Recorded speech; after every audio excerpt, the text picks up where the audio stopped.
каждое утро вставало солнце. И каждое утро без устали играл на своем тюльке бедняк Керим. Он воспевал красоту своей возлюбленной, воспевал покой пустынь, величие гор, журчание воды в арыке. Все, что окружало тайну двух сердец.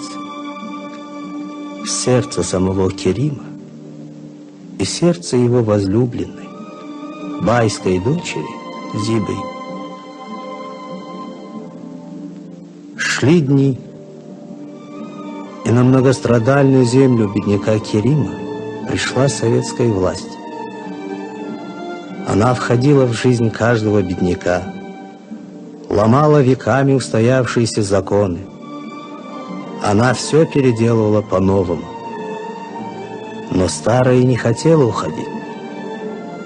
И настало трудное время. Новое и старое вступили в яростную схватку.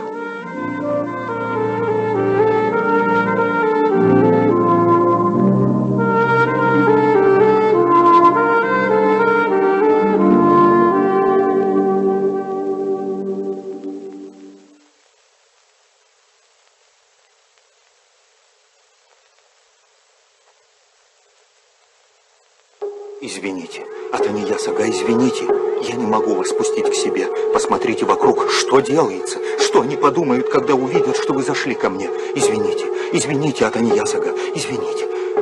Эй, флаг неси! Быстрее! Ну быстрее!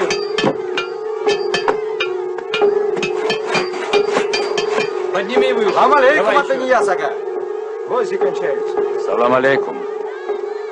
Бог в помощь. Спасибо, Атанияс ага. Но какая нам, беднякам, польза от Бога-то? Мы теперь сами на себя надеемся. Правда, баба? Верно, верно. А что, Атанияс ага, пришли бы да помогли нам? Он боится руку занозить. А вот идет жирный Атанияс Бай. Каждый день он съедает отару овец, поэтому у него вот такое пузо.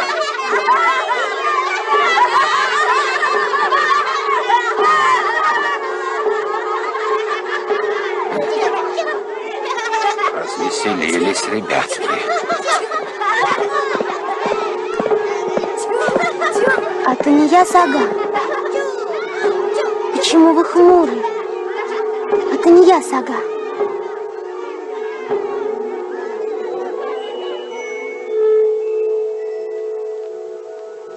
Вам грустно? Вы хотите быть счастливым?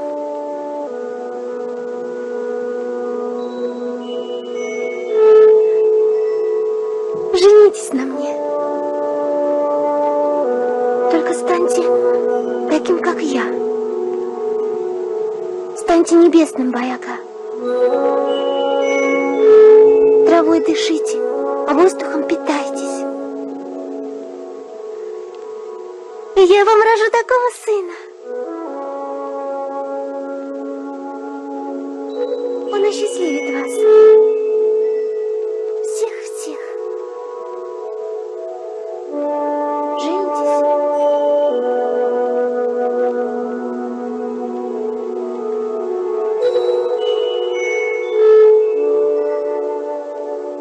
Иди, играй, доченька.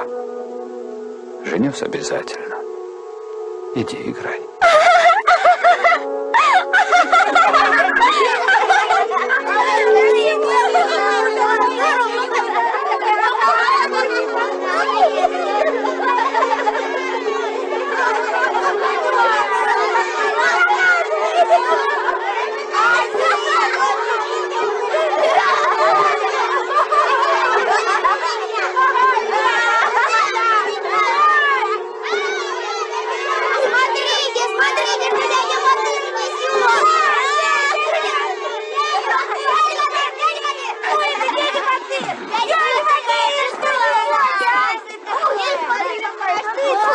Это что, дядя Батыр? Это стол.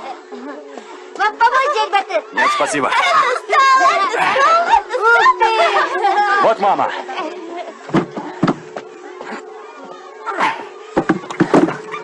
Теперь будем жить по-новому. Его белой материей нужно накрыть. Но белой материи у нас нет. У меня есть, я вам дам. Откуда у тебя? Я давно себе ее приготовил на савах. Но сейчас у нас новая жизнь пошла. Ни к чему мне уже эта материя. Я теперь больше 100 лет проживу.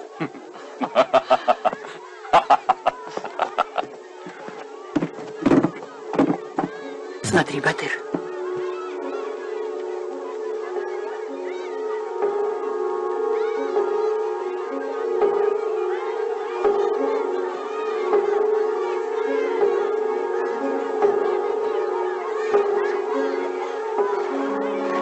Атанияс ага! Атанияс ага! Там так весело! Нурли показывает, что у Атанияс ага вот такой живот. Знаете, как интересно. Пойдемте. Иди, играй, доченька. Я потом. Хорошо. Салам алейкум, Атанияс ага. Карагоч. В чем дело? Почему прячешься? Не знаю, что и делать. Как дальше жить? Сейчас ничего нельзя. Что раньше можно было? Плохи мои дела. Мне очень необходим ваш совет, Баяга. Что вы тут стоите? Идемте в кибитку. Гости уже давно собрались. Идем, брат. Зайдем, Карагоч. Там и поговорим.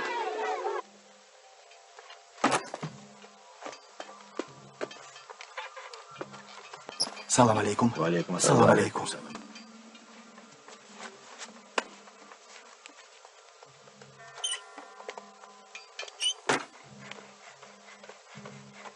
Рад вас видеть. Сели здоровы? Спасибо. Я ездил в город. Нехорошие вести. На базаре только и разговоров.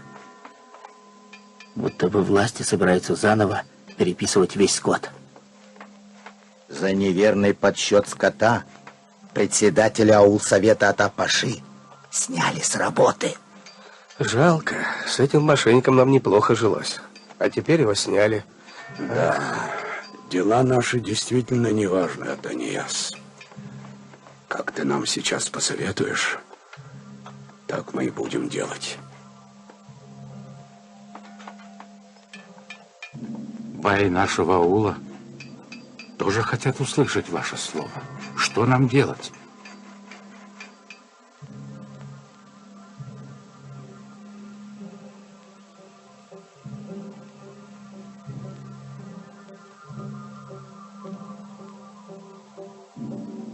Скажи, как же нам быть, Атанияс?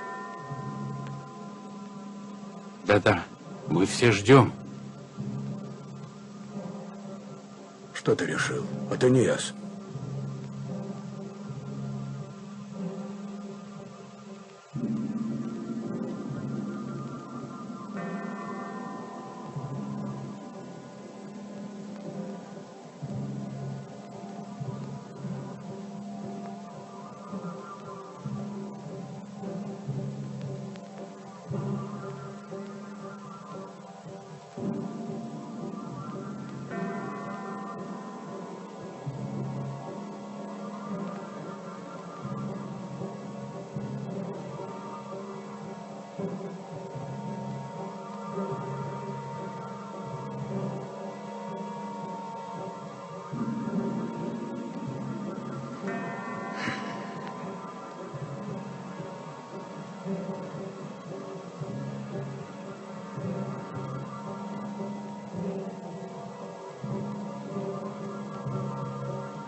Ну что скажешь? Что нам делать, Атанияс?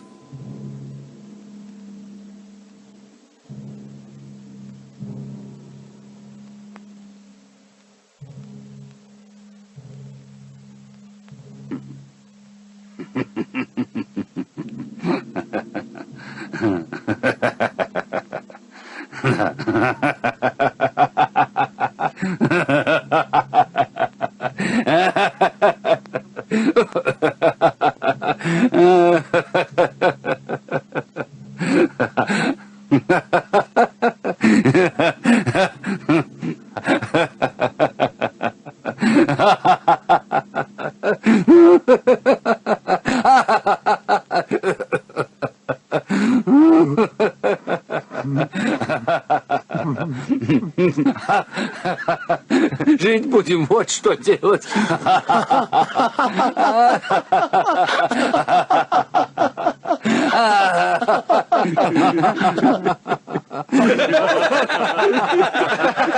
Вот это ответ.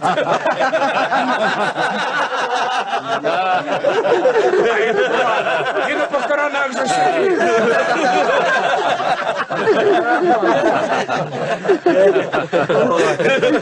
Каракоч, так что там у тебя? Вот поистине, это не я, Сага. Когда я рядом с вами, я как за скалой себя чувствую. Я надеюсь, вы хороший мне совет дадите. Вы знали моего чебана Миреда? Почему знал? Знаю. Нет, теперь уже знали. Вчера я в горячке ножом ему в горло. Да что? Захотел в колхоз. Требовал отдать ему все, что у меня заработал. А я же не могу все это отдать. Да. Глупо ты поступил. Узнает Батыр, тебе не сдобровать. Вот что я тебе скажу. Уходи быстрее за кордон. Спасибо, это не я, Сага. Я и сам тоже так думал. То, что можно было продать, продал. Сегодня же уйду за границу. До свидания. Каракоч! А?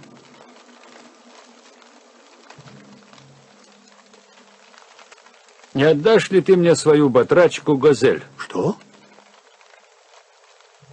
Хороший выкуп я заплачу за нее. Газель — мать моего чабана Керима. Надо быть благодарным преданным нам людям. И вот что. Оставь Газель вместе с кибиткой.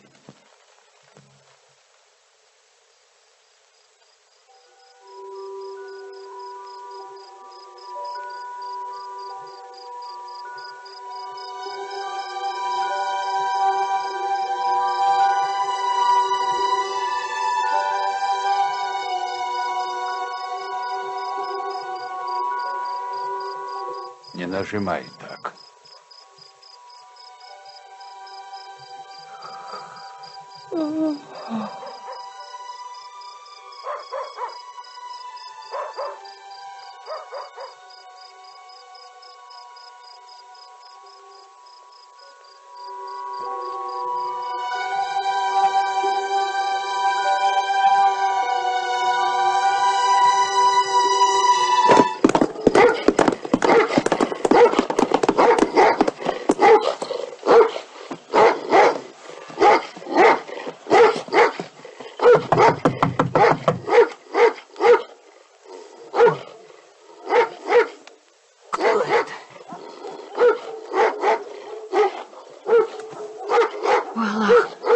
Что ты собрался делать? Что ты надумал? Постой, не надо. Прошу тебя, не надо. Уйди. О, Аллах.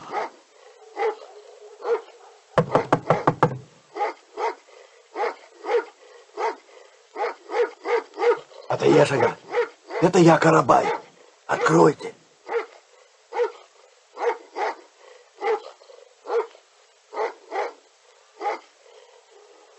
Открой.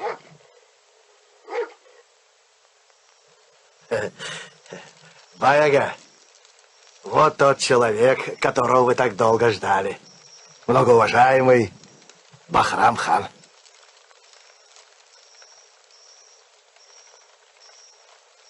Мне много говорили о вас, Бай.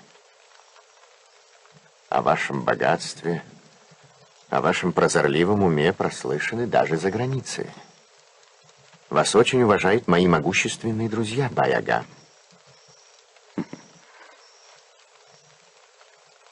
Сложные и тяжелые обстановки для вас, Бай-ага, Мои друзья протягивают вам руку помощи.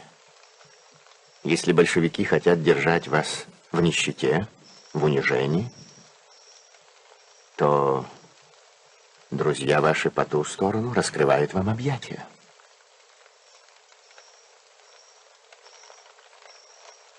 Если правильно я вас понял, вы мне предлагаете покинуть землю моих отцов? Да-да, Баяга. И немедленно. Тут медлительность смерти подобна. А когда здесь снова настанет порядок, вы вернетесь тем же Атаньяс-Баем. Я понимаю трудность этого решения, но пока другого выхода нет для вас, Баяга.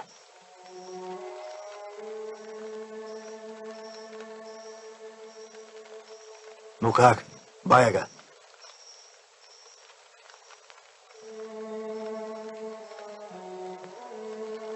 Надо подумать. С людьми надо посоветоваться.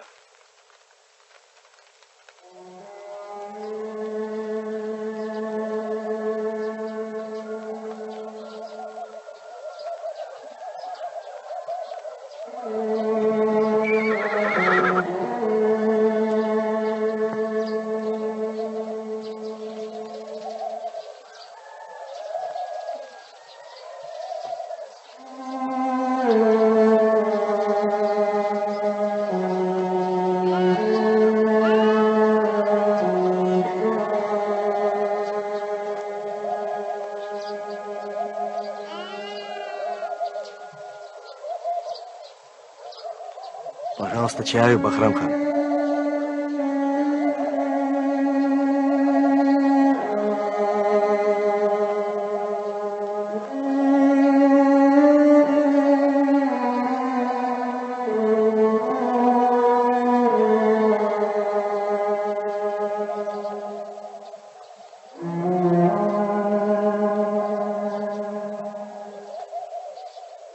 Брат, ты что тут сидишь?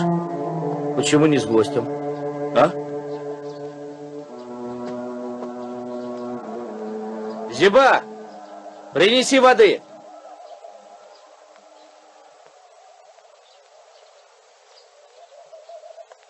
Кто это такая? Это Зиба, дочь Атаньяс-Бая.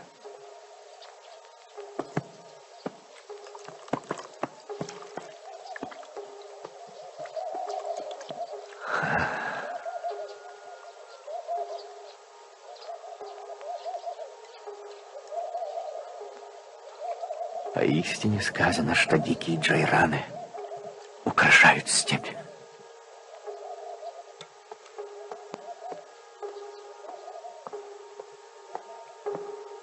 Тяжелые времена пришли на нашу землю. Голытьба теперь здесь хозяйничает. Но друзья наши за кордоном хотят облегчить нашу участь. Они направили к нам своего посланца, досточтимого Бахрам-хана. И мы все, кому дорога Родина, где покоится прах наших отцов и дедов, собрались сегодня послушать, что нам скажет высокий друг наших покровителей.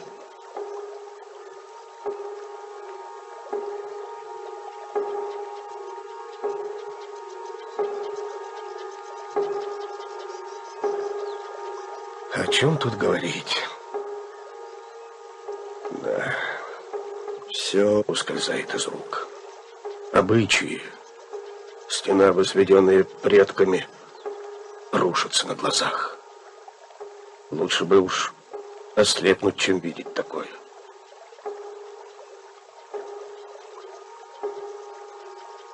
Уважаемые гости, что же чай не пьете?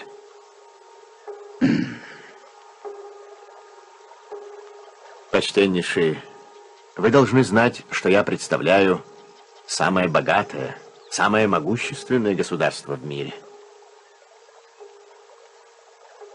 Там вас считают великими вождями великой нации. Так оно и есть. Спасибо за добрые слова, Бахрам-хан. Меня послали сказать, что в эти тяжелые дни разгула красной заразы вас с радостью встретят у себя ваши друзья. Большевики хотят отнять у вас все, сделать вас нищими, голодранцами. Поэтому я предлагаю гнать скот на юг, туда, где не достанут вас голодные волки. Это что же, выходит, надо оставить голодранцев в покое? Пусть на нашей земле хозяйничает, что ли?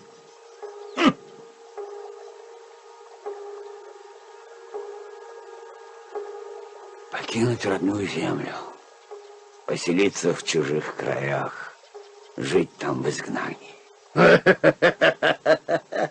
Сейчас родная земля стала для нас чужой, а там бай всегда баем остается. А бедняк бедняком, и никому не позволено поднять руку на чужое богатство.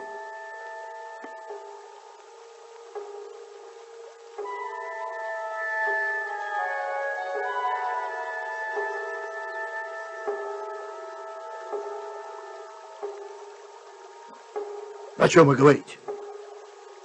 Покинуть родину совсем нелегко. Но и продолжать жить среди вероотступников тоже невозможно. Тут посягают на нашу свободу, наше добро. Тут топчут законы и обычаи наших предков. И все это на родной земле. Пусть пойдет она прахом. Поэтому, не раздумывая, мы должны оставить ее и уйти туда.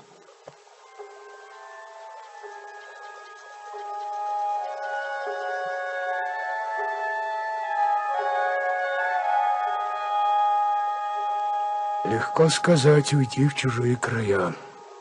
Ведь это не на пастбище отару гнать. Не шули, за кордон путь гораздо ближе. И климат лучше, чем в ссылке.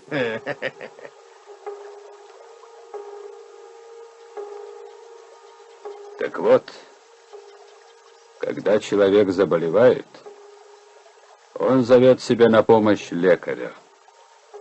Бахрам-хан сам пришел к нам. Мы за это благодарны ему. Спасибо, Данияз-бай, спасибо. Сейчас, друзья, мне кажется, самое подходящее время гнать отары ближе к границе. Не так ли? А как перейти границу, Карабаю лучше знать. Об этом не беспокойтесь, Бахрам-хан. О другом подумайте. Как сохранить наш замысел в тайне, чтобы большевики, все их активисты до времени не пронюхали. Змея в своей норе завтракает. Они уже знают чем. Надо убрать с дороги самых ретивых. Тогда спокойнее будет. Чего тебе? Батыр убил Каракоча. Что? Врешь! Не может быть! Да. Убил на границе.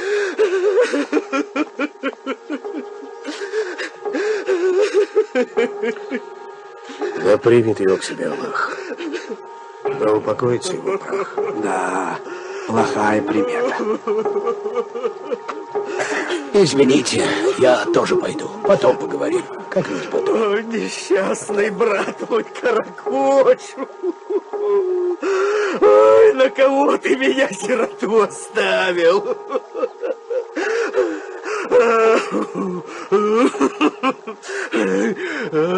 Батыр, настанет день, и ты еще узнаешь Карабая. Клянусь, я вырву все волосы на твоей голове и отсеку ее.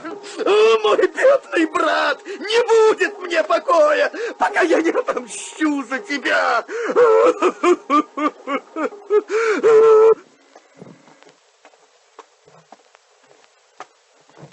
Салам алейкум, Аннагуль. Валейкум ассалам, баба. Батыр дома или нет? Дома. Чем он занят? Дело у меня к нему. Нянчится с соседским ребенком. Хорошо. Совершу-ка намаз. А то время молитвы проходит. Аллах Акбар.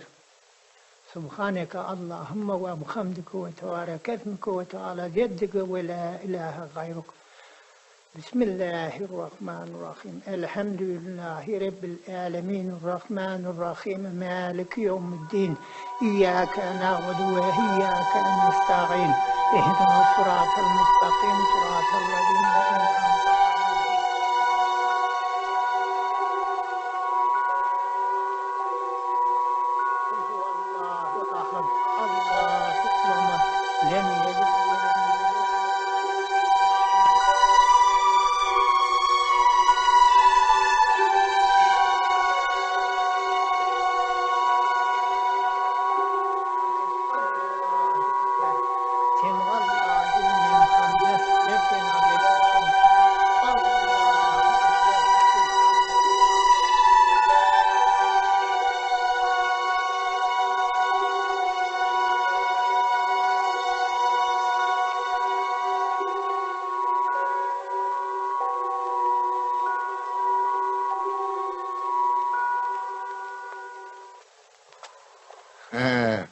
Я вижу, мой саван вам пригодился.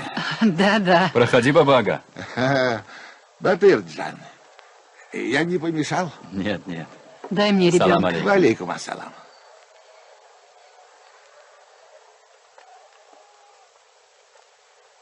Бабага, взгляни на молоко. Куда? На молоко. Ну, гляжу. Посмотрел? Посмотрел. Что увидел? Молоко. Еще раз посмотри. Что видишь? Ничего не вижу, кроме молока. А кровь видишь? Что? Кровь. Нет, Батыр, никакой крови я не вижу. Да ты получше посмотри. Нет никакой крови. Пристальней смотри. Смотрю. Есть кровь? Нет, крови нет. А почему же в народе говорят, что если пристально смотреть на молоко, можно увидеть черную кровь? Ну, понимаешь, Батырджан, просто поговорка такая. Я и сам знаю. Но теперь эта поговорка не годится. Сейчас, когда у нас настала новая жизнь,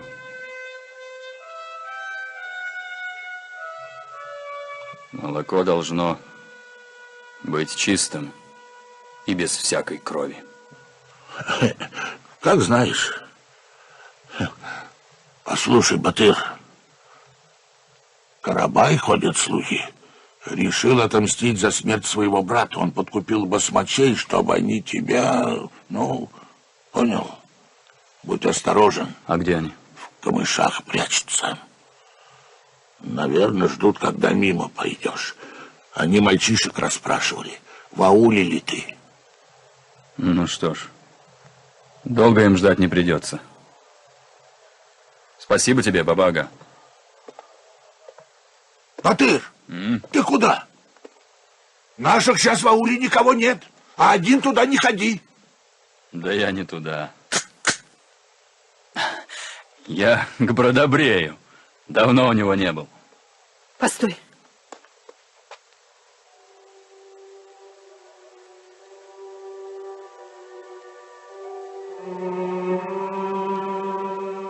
Сынок, кроме тебя у меня никого больше нет. Делай, как сердце велит.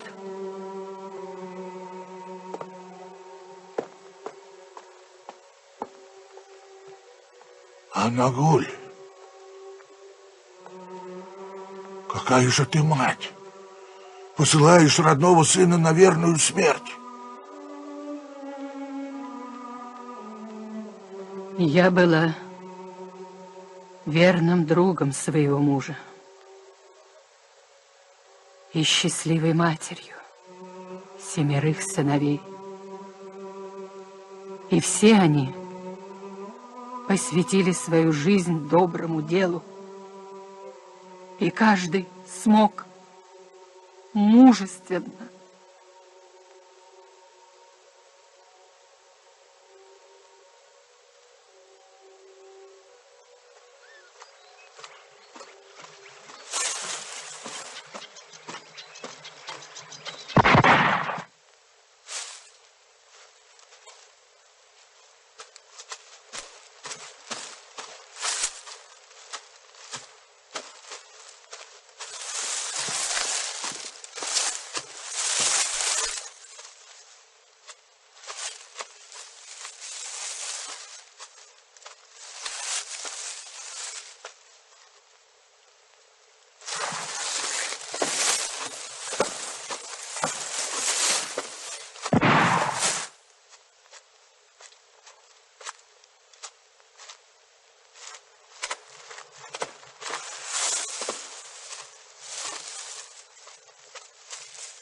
О, Батырджан, молодец.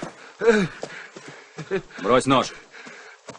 Если б ты не опередил меня, я бы и сам с ними справился. Выше, выше руки! Ну что, Карабай решил отомстить за брата? Сколько он обещал тебе за мою голову, не продешевил? Да брось ты, Батыр. Вечно ты всегда так думаешь. Ты поверь, Батыр, мы хотели сами к тебе прийти и сдаться. Сдаться, говоришь? Да, Батыр. Поверь в последний раз. Прошу тебя. Отпусти ты нас. Если кто-нибудь из моих ребят появится в твоем ауле, лично я сам ему голову оторву. А ты знаешь, где кончается граница моего аула? А? Там, где кончается советская власть. Понял? Стой! Батырджан! Берегись!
Батырджан.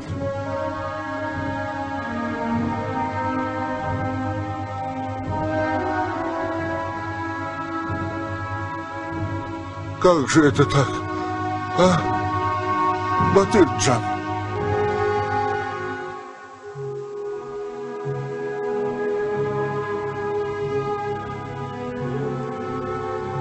Молоко должно быть чистым.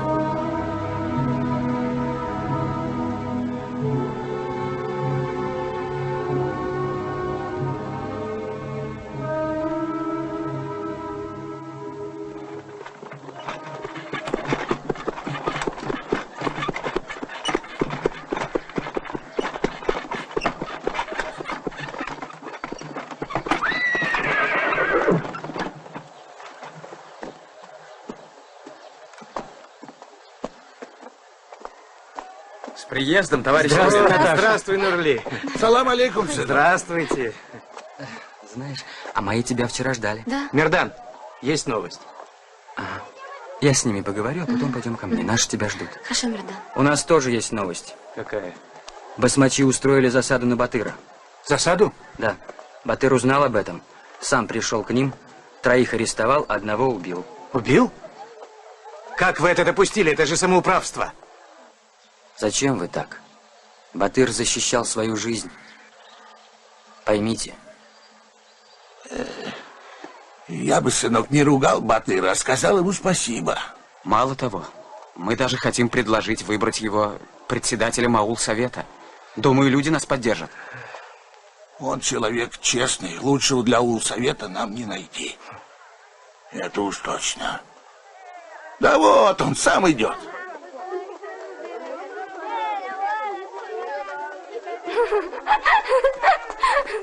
Красная рубашка, активист. Красная рубашка, гроза басмачей. Дай Батыр.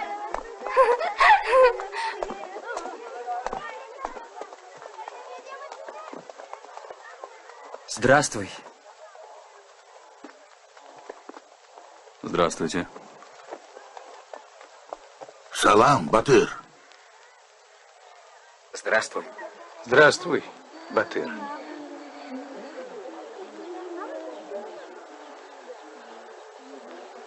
Ну вот что. Хоть я и не могу одобрить твое самоуправство, но предложение товарищей, председателя колхоза, наших активистов, выдвинуть тебя председателем нашего аульного совета, это правильно. Поддерживаю.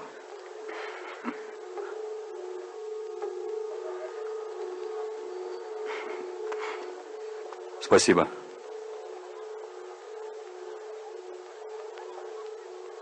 Давно надо было. Я не подведу. А никто и не сомневается. Но самоуправством раз и навсегда надо будет покончить. И потом. Вид у тебя. Извини меня. Но зачем тебе такие длинные волосы?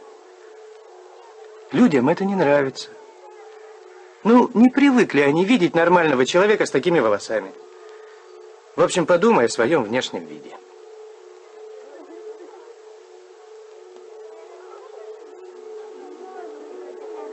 Не людям, а баям мне нравится мой вид. И потом, когда я был на работах в городе, у меня был друг. Его также звали Сергеем, как и вас.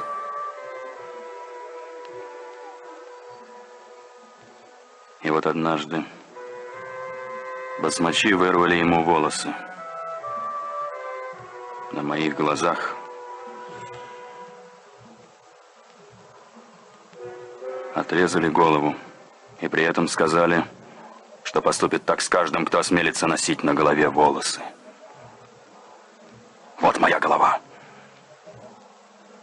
Вот мои волосы, их видно каждому баю и каждому басмачу.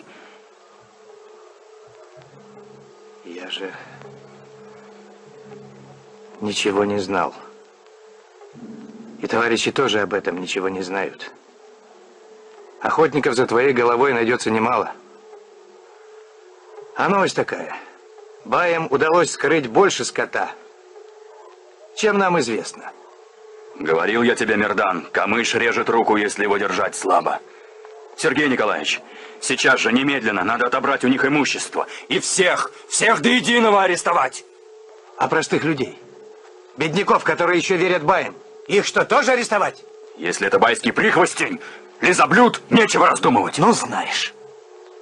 Я боюсь, не поторопились ли, выдвигая тебя в аулсовет?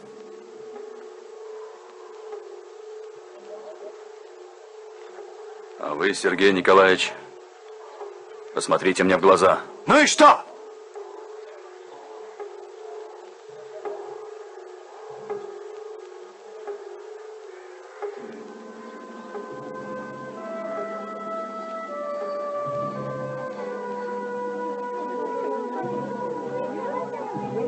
Учитель сказал, скоро нам новую школу построят.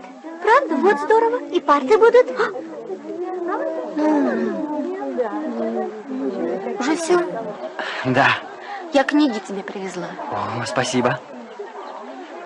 Какой он красивый. Хочешь покататься? Что? Покататься. А он не сбросит меня? Нет, тебя никогда.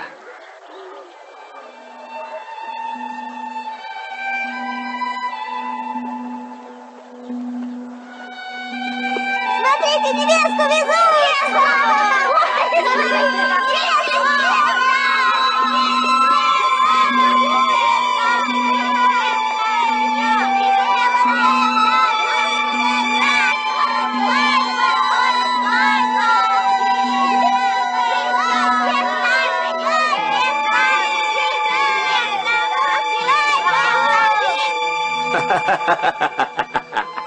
Вот позор, а? А почему позор? Где это видано, чтобы туркмен на коня посадил девушку и по аулу катал? А ну, конечно. У кого на женитьбу денег нет, что остается делать, а? Это не от бедности, от радости душевной. Ага. Ты чего тут расселся? Лучше делом займись.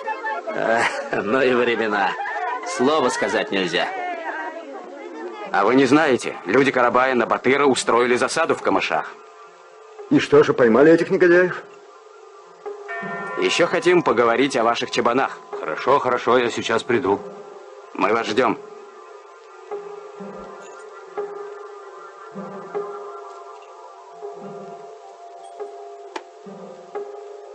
Не яскули! А не яскули!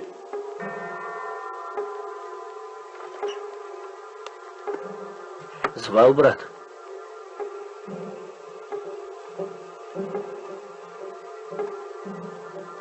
Что с тобой?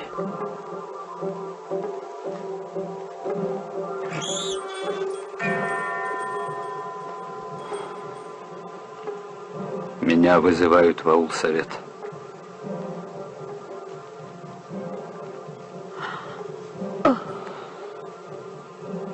Если вдруг я не вернусь, позаботься о моем доме.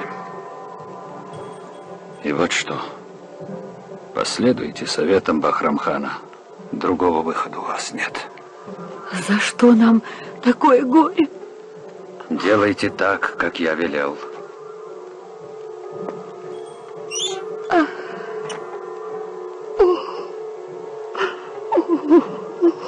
Жена, а ты почему сидишь? Ступай домой.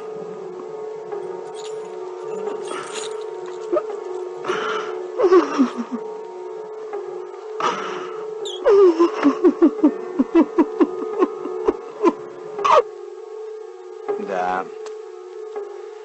На словах у вас одно, а на деле получается другое. Скажите, сколько шерсти вы настригли в прошлом году и куда ее дели? Я вам квитанцию покажу. Продал государству. Я вас не обманываю. Да нет, квитанции ваши нам не нужны. То, что вы сдали государству, мы знаем. Вот вопрос только. Все ли? Все продал. А у нас есть сведения, что вы некоторую часть переправили за границу. Клянусь Аллахом всемогущим. Я от государства ничего не скрываю. Чтобы я от моего народа хотя бы что-нибудь утаил. Перестань, моего народа. Враг ты своему народу. Враг. Скажите, а сколько у вас всего баранов? 400. О, заливает. Ты слышал? 400. Что? Думает, мы не знаем, сколько у него на самом деле баранов. Бай. Ну, хорошо. Мы знаем, что на вас батрачат по крайней мере 40 чебанов. Чьих же баранов они пасут? Не знаю. Чтобы на меня работало столько чабанов, от вас впервые слышу. Не знаю, не знаю. Знаешь. И ты приведешь их сюда. Нам нужно поговорить с ними. Как я могу привести, если никого из них я не знаю? А я говорю, знаешь!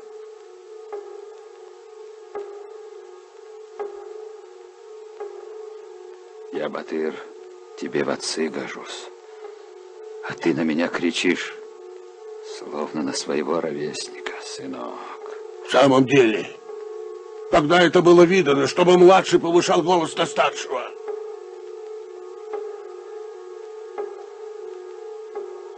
Значит, не хочешь. Отказываешься от нашего поручения. А ну, встань.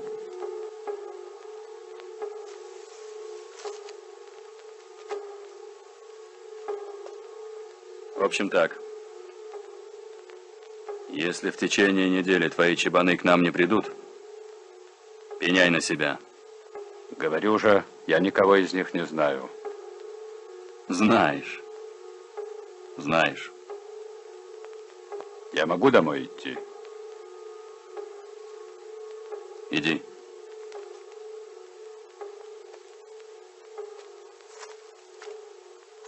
Стой! Вернись. Иди сюда.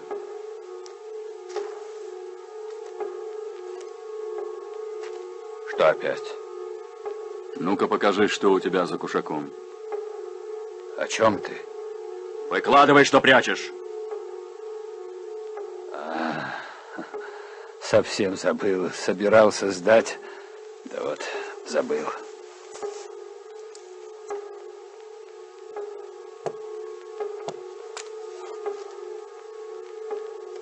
Ага. Так что, сдать собирался, говоришь? Честное слово. Аллах свидетель. Я даже не знаю, как из него стреляют. Ну вот что. Идите. Идите.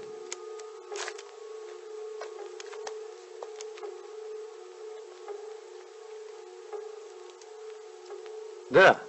А как ты догадался, что у него оружие? А я этих гадов насквозь вижу, Сергей Николаевич.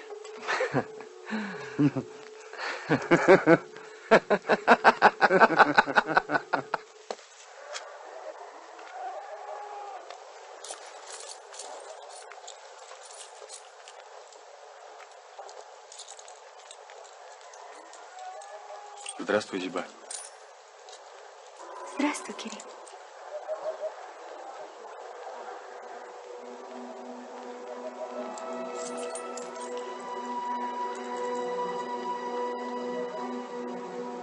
А ты не Ясага дома?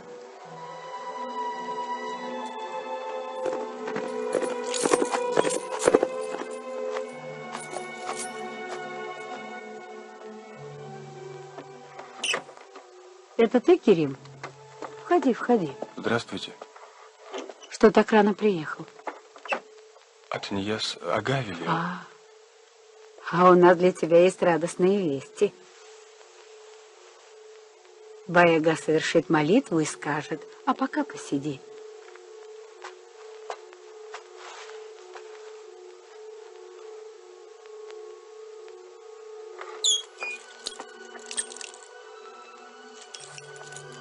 Садись, дочка. Попей чай.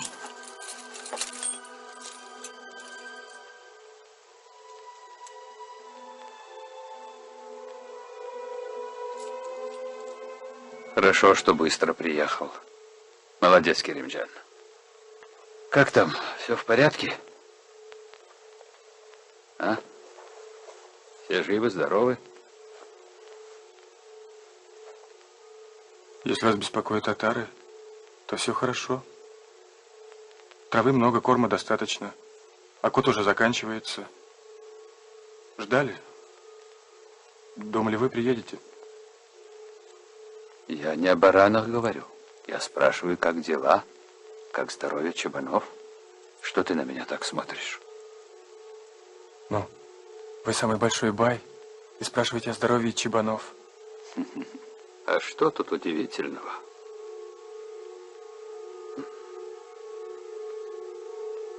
Я всегда думаю о вас, Керим. И позвал я тебя, чтобы поговорить об этом. Все в мире, сынок, пошло прахом. Люди будто кошка с собакой ненавидят друг друга. Споткнешься, не поднимут. А мне бы хотелось жить, как жили наши с тобой деды, и как прежде. Хочу делать людям одно добро. А вот большевикам не по нутру, когда богатый помогает бедному. А разве это плохо, если простой, как ты, чабан, станет в своей кибитке жить? Керимджан. На днях я услышал, что Каракоч собрался сбежать за кордон. Я тут же подумал о тебе и пошел к нему. И попросил его, чтобы не разлучал тебя с матерью. Оставил ее здесь. Каракоча ты сам знаешь. Он свое не упустит. Жадный человек. Я не поскупился. А кроме того, для вас и кибитку выкупил. Теперь у тебя, Керим, свой дом есть. Аллах даст, я тебе и невесту туда приведу. Будь счастлив, сынок. Будь счастлив. Спасибо, Бай-ага. Я этого никогда не забуду. Спасибо, Бай-ага. Это теперь наша кибитка, сынок. Вот. Ой, а что в ауле происходит, понять невозможно. Проходи. бедняки вступают в колхоз. А кто не хочет, того батыр байским халуем считает. А еще говорят, что он убил Каракоча. Убил? Да. Когда тот переходил границу. А Танияза он назвал врагом народа. Ну, какой же он враг. Ты, когда будешь в конторе, тебе обязательно там про это скажут. Смотри, сынок, будь верен нашему благодетелю. И Зиба несколько раз приходила. Спрашивала, чем помочь. Еще она сказала, что я очень счастливая мать. Потому что у меня такой сын, как ты.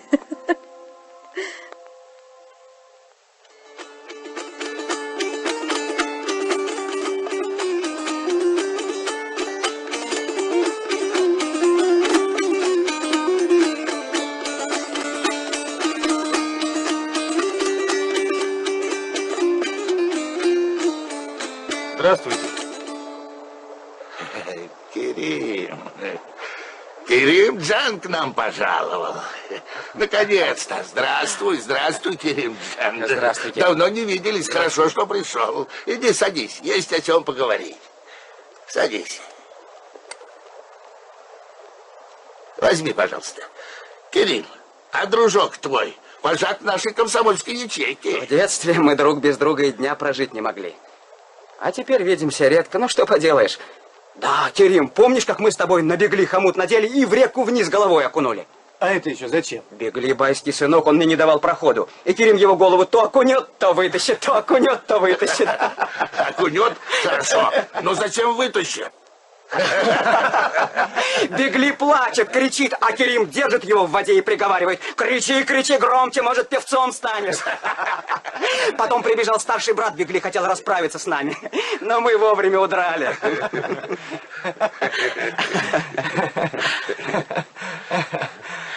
Я вижу, вы отчаянные ребята были. Мальчишки. А вы сейчас не старики. Да, Керим, ты сильно изменился. Я все время в песках. Да и потом у каждого своя судьба. Но теперь пришла пора изменить свою судьбу. У нас в колхозе новая жизнь. Каждый хозяин своей судьбы. Нурали, завари свежий чаек. Ты пасешь отару от Иньязбая? Да, его. Слышал, хотим провести повторную перепись скота. Слышал. Сколько овец в твоей отаре? 620 голов. А всего отар? Говорят, что 12. Точно не могу сказать. А вот скажи, сколько твоих личных овец в отаре? Не знаю. Только Бай-ага говорит, что ему для меня всю отару не жалко. Ты что же думаешь, что Бай не обманет тебя? А почему он должен обмануть меня? Я работаю честно. А что, Бай честных людей не обманывает? Нет. Батыр, постой! Батыржан, спасибо. Сколько жить на свете буду, столько буду тебя благодарить. Да что случилось? Как что случилось? Корова, что вы дали мне как бедняку, теленка принесла. Отелилась, говоришь? Да, он кричит: му! Теперь дети мои каждый день молочко станут пить. Да, это очень хорошо. Спасибо, Батыр. Я рад за тебя, Мерген. Еще как хорошо, я и сам рад. Только благодарить надо за это не меня, а советскую власть. Пусть живет советская власть. Да здравствует советские власти. Спасибо тебе, председатель. Живи 100 лет.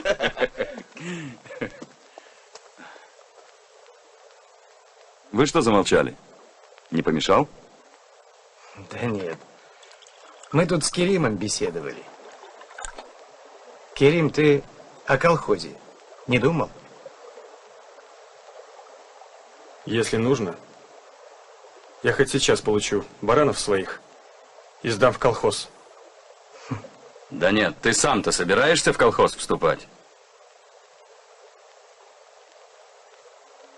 Нет, не хочу. А почему?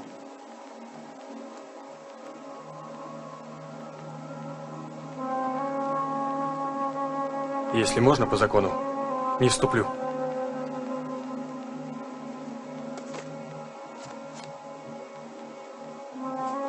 А ну-ка, иди сюда.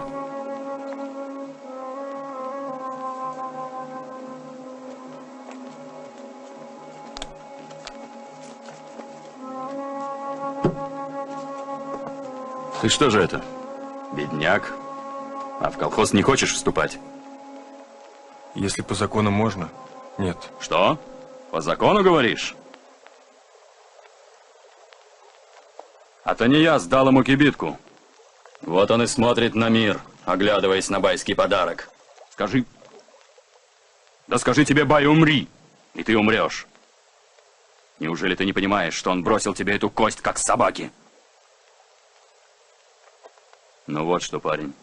Если что, пеняй на себя.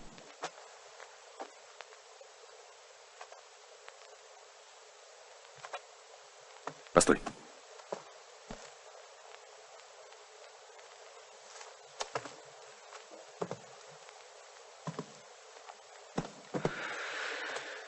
Ты не обижайся. Мы не хотим зла. Тут главное... Ну, как тебе объяснить? Надо, чтоб ты думал своей головой, а не подставлял шею под ярмо. Ты пораскинь мозгами, что к чему.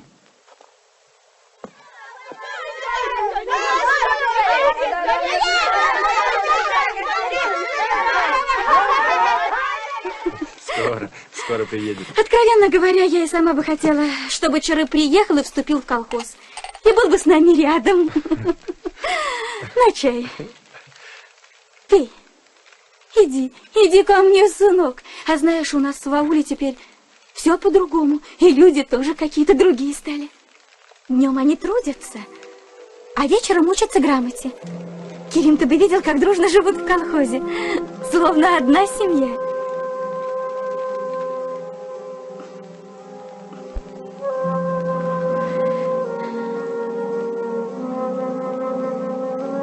Салам алейкум.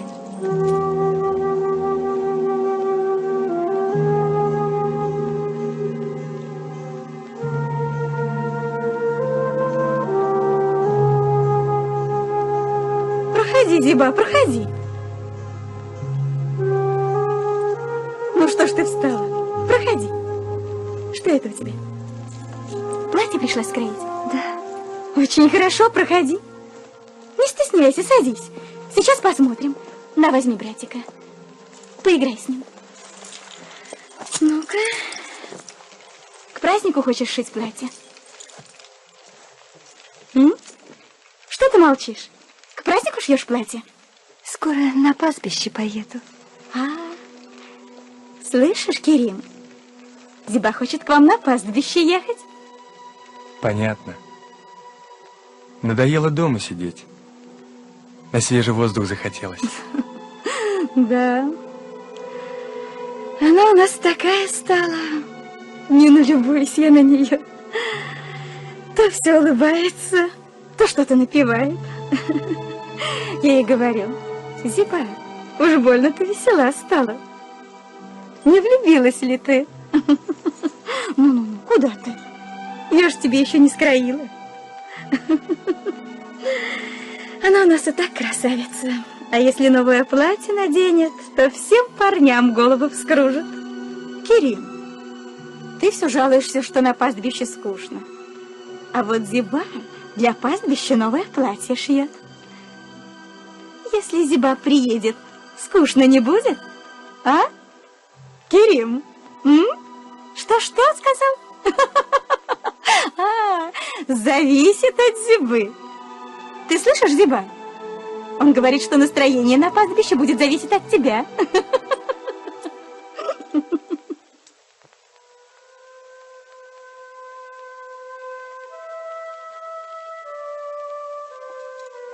А потом сошьем тебе платье из зеленого шелка.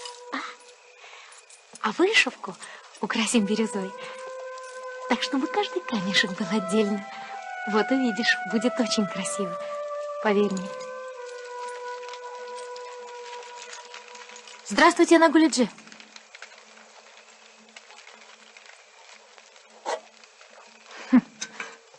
Что же не здороваетесь?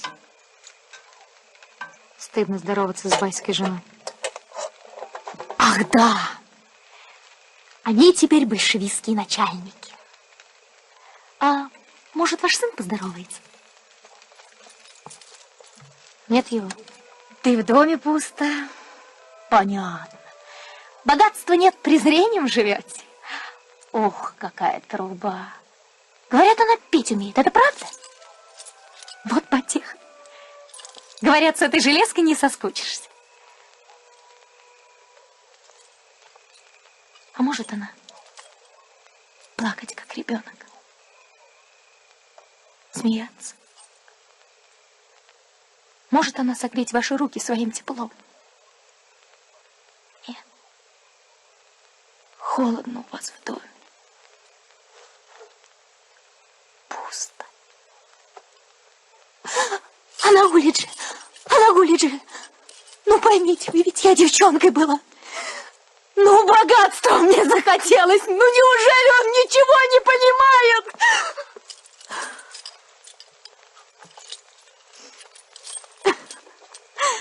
Это я так пошутила.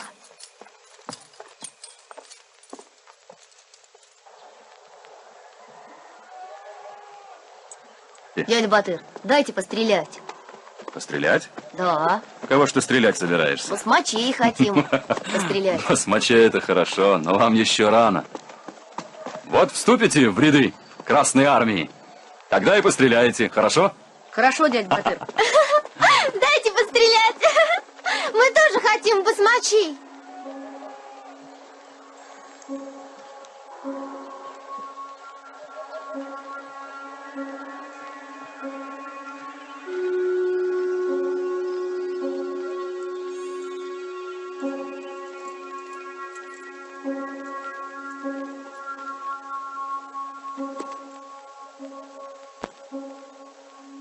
Керимжан.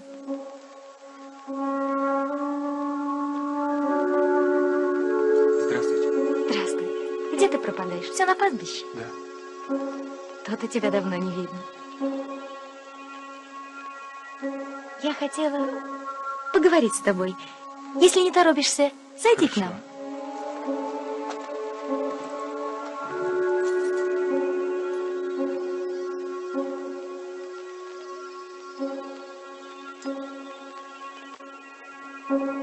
Дядя Батыр, вам грустно?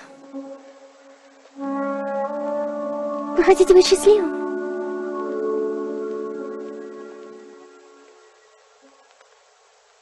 Женитесь на мне.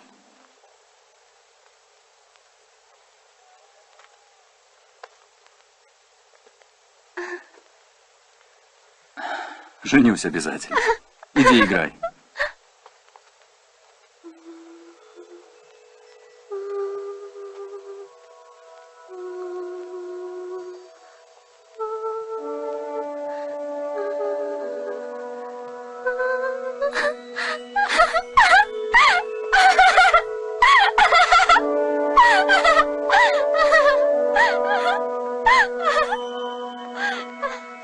Это ты, моя милая. Сейчас я тебе, девочка, напою молочко.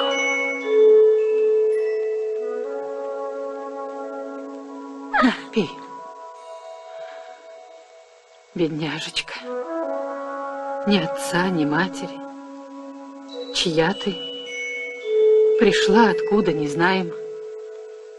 Как с неба свалилась. А ведь у нас тебя так и зовут. Небесная девочка. Пей, пей, моя хорошая.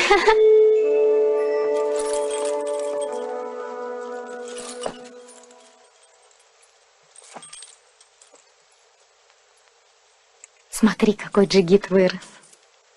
Просто сердце радуется. Спасибо.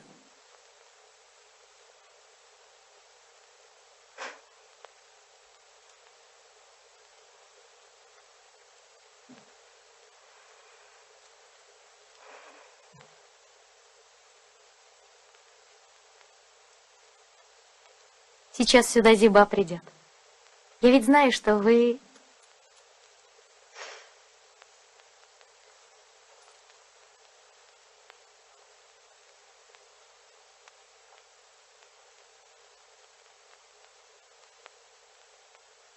Говорят, тебя в аулсовет вызывали. Да. Вступаешь в колхоз? Я им ответил нет. Тебя не избили? Нет. Нет?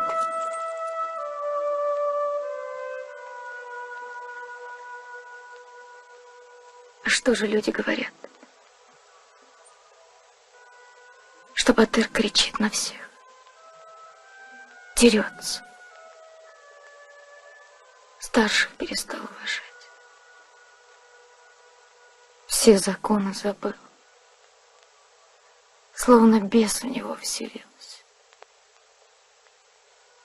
Ничего вокруг себя не замечает, никого видеть не хочет. Ходит черный, как тучи, хоть бы улыбнулся раз, хоть бы слово сказал, сердце у него ледяное, да нет, каменное.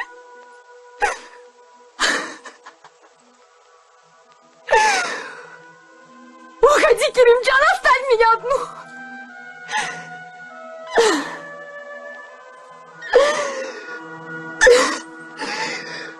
Иди, я сказала!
Салам алейкум. Алейкум.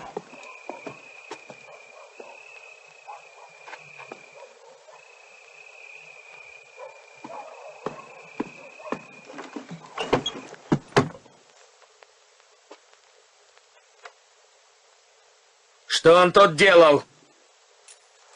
Отвечай. Зачем он сюда приходил? Что ему было нужно? Отвечай, что делал Батрак в моем доме? Я тебя спрашиваю. Что делал Батрак в такое позднее время в моем доме? А?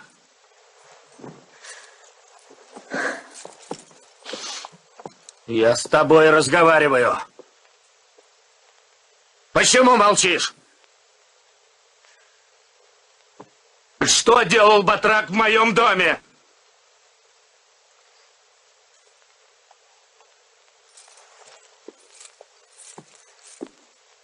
Отвечай, что ему здесь было нужно?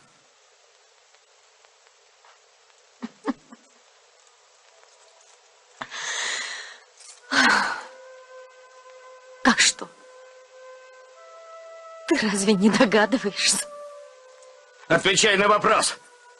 Зачем он приходил? Что ему здесь было нужно? Что делал? Честной женщине стыдно об этом говорить. Что? Что ты сказала? Клянусь Аллахом. Он вошел.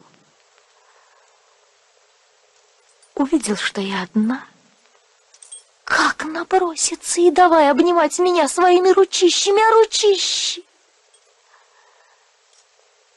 ручище... Замолчи!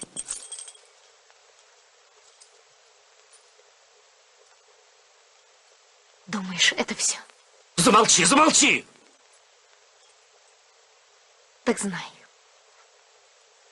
Не только я, и Зиба в него влюблена. Зиба? Да он же джигит.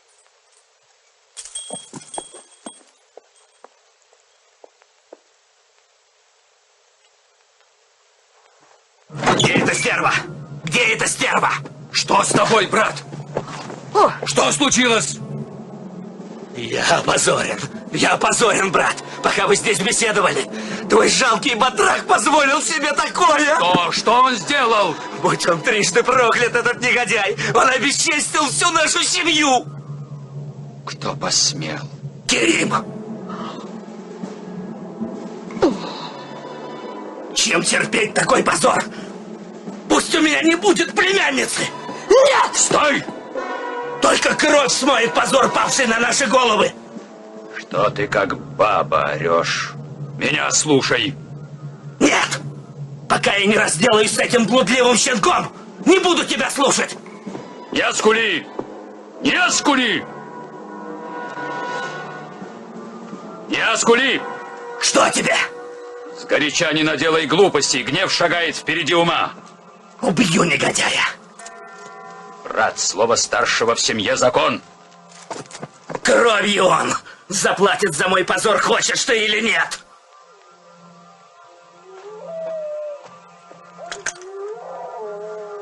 Постой, отец! Что ты делаешь? Что? Что ты делаешь? О, Аллах!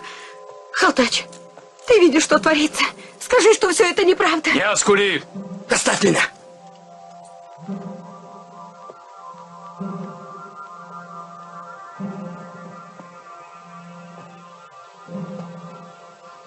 Не с места.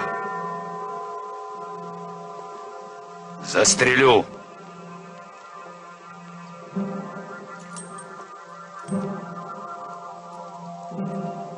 Почему же? Он же мужчина. Пусть защищает свою честь. Не надо. Остановись. Уйди.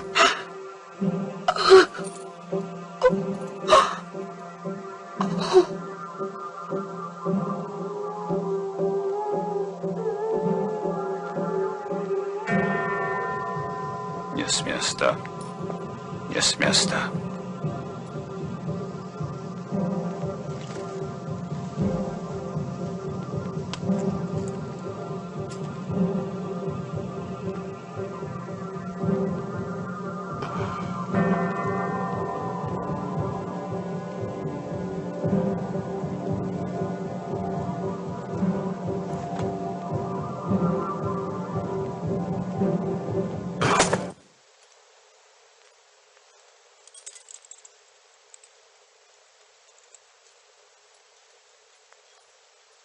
Нет, брат. Мы не можем стерпеть позор. Пойми, не скули. Сейчас не время о мести думать. Надо спасать свое добро. И потом, каждый батрак у нас на счету. Керим нам нужен, пока мы не окажемся на той стороне. Все, идите к себе в кибитку.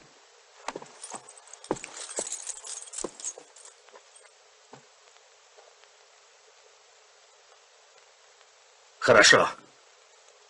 Пусть не время, но все равно рано или поздно за свой позор я отомщу.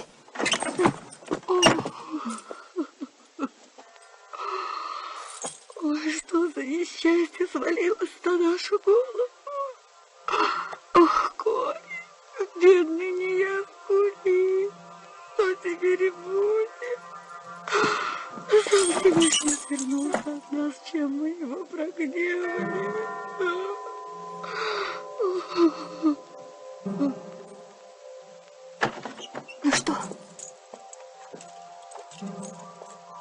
Как они там?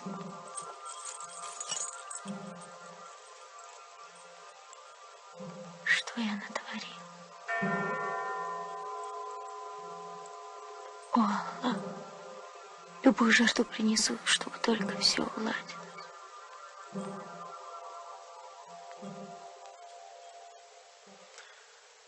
Я благодарен Всевышнему, что он свел наши пути. Но очень жаль то, что вы не оценены по достоинству.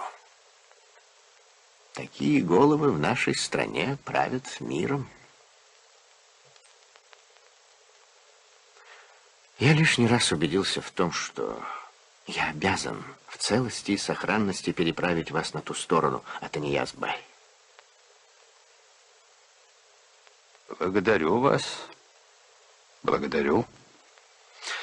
Но вот один вопрос меня беспокоит, Бай-ага. Говорите. Границы хорошо охраняются. Могут быть стычки с пограничниками. А чем все кончится, один Аллах ведает. Нас тоже это беспокоит. Поэтому я и говорю. Не лучше ли нам двигаться налегке? Я не оставлю большевикам даже старой Кошмы. И правильно, Бай-ага. И так они отняли у вас многое. Поэтому, может, часть богатства спрятать здесь? Золото, серебро, драгоценности вы уложите в кувшины и заройте поглубже.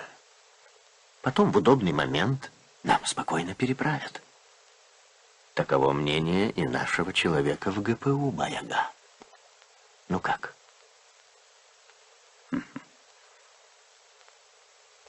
Все оставить, а самому уйти?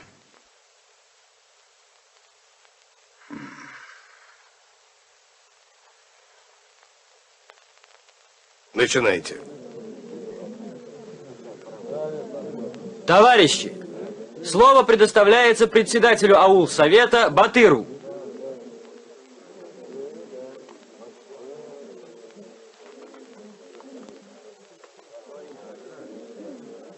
Дорогие люди моего аула, товарищи колхозники, сегодня вы в первый раз празднуете свою трудовую победу. Впервые вы сегодня пожинаете плоды своего труда. И впервые не чувствуете на своих плечах тяжесть байского гнета. Хорошо сказал, молодец.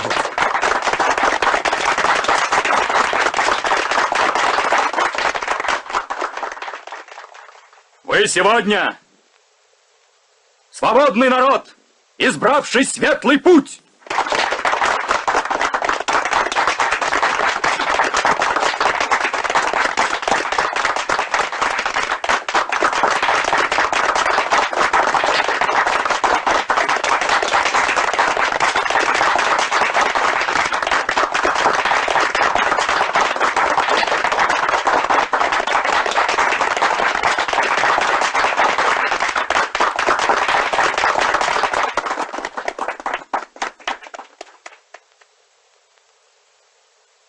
Дорогие люди моего аула, я рад за вас. И нет предела этой радости. Да здравствует власть советов, приведшая нас к этому дню!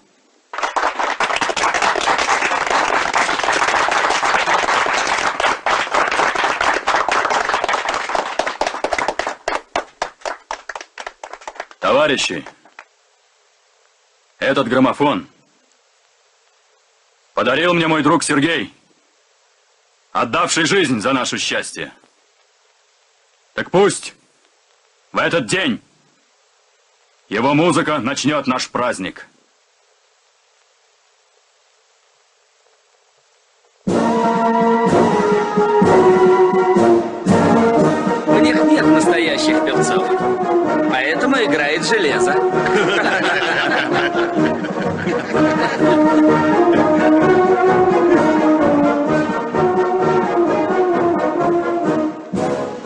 Ты что, тоже решил погулять на празднике? Нет. Атанияс ага сказал скорее гнать Атара границы. Ну что же, раз так, выполняй, что сказано. А потом я тебя отблагодарю.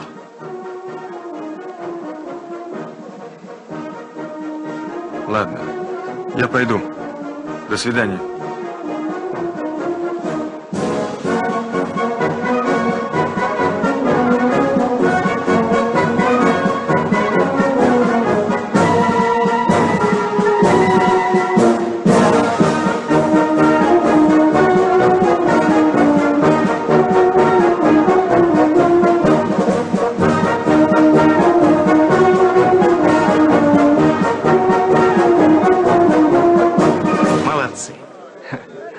Что вы сказали?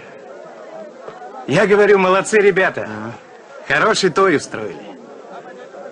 Ты не закончил? Нет еще. Сергей Николаевич, можно к вам? Ребята, заходите. Сергей Николаевич, мы вам чайку принесли. О, вот за это спасибо. А вы почему не идете к нам на той? У вас, по-моему, и без нас все прекрасно получается. Ничего, сейчас закончим и придем к вам. Да? Ну ладно. Да, ой, чуть не забыла. Папа же просил записку передать. Да? Да. Вот. Вы садитесь пока, ребята. Спасибо. Хорошо. Я отцу потом напишу ответ. Перед отъездом зайдите ко мне. Вы когда едете? Сегодня, после тоя. Прямо сегодня? Да. А что? Через 2 дня. Я тоже еду в Пески. Может, поедем вместе? Нет, я не могу. Папа же там один.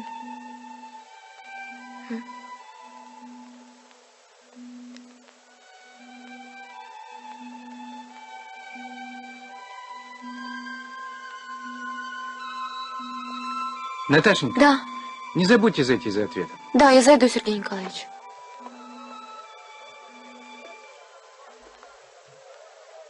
Сергей Николаевич, а кто ее отец? Геолог Макаров, старый большевик. Их экспедиция работает недалеко от байских пастбищ. И вот он сообщает, что заметил поспешное передвижение байских отар к границе. А если учесть, что баям уже удалось перегнать через границу несколько караванов с богатством, то не напрашивается ли мысль, что эти действия взаимосвязаны и целенаправлены? Над этим стоит подумать. Вот что. Нужно поставить об этом в известность Батыра, Мердана и всех активистов. Все мы это сделаем. Но меня беспокоит другое, Сергей Николаевич. Что же? Оказывается, Батыр и Мердан родственники. Родственники? Да. Ну и что? Как ну и что? Один председатель аулсовета, а другой председатель колхоза. Нет ли тут чего неслучайного, Сергей Николаевич? Ну а что здесь может быть такого неслучайного? Неужели не понимаете? Раньше бай со своими родственниками правил всем аулом. Опять получается? Родственники. Как бы люди все это не так истолковали, Сергей Николаевич. Да. Это говорит заместитель начальника ОГПУ.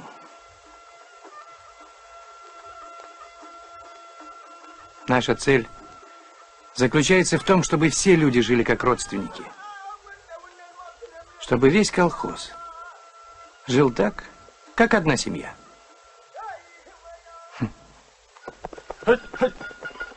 Чиры, друг, ну что ты как падишах идешь? Нам же нужно через 3 дня быть на приграничных пастбищах. Конечно. Я понимаю, ты спешишь к себе. Но бараны не верблюды, нельзя их догнать. Я же сказал, Баяга велел. Байбо! Неужели сам Бай мечтает о вашей встрече? Ну, знаешь, проси прощения. Постой, постой. Кажется, кто-то кричит.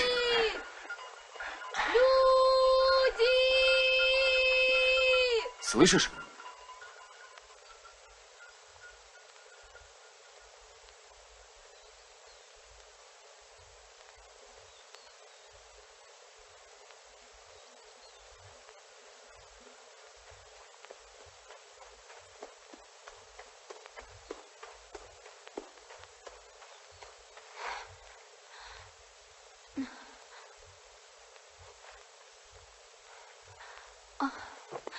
А вы не басмачи? Нет. Мы чебаны. Да. Я из геологической партии. Заблудилась. Это далеко отсюда. До темна туда не добраться. Потерпите до завтра. Утром дадим вам верблюда, он довезет вас до места.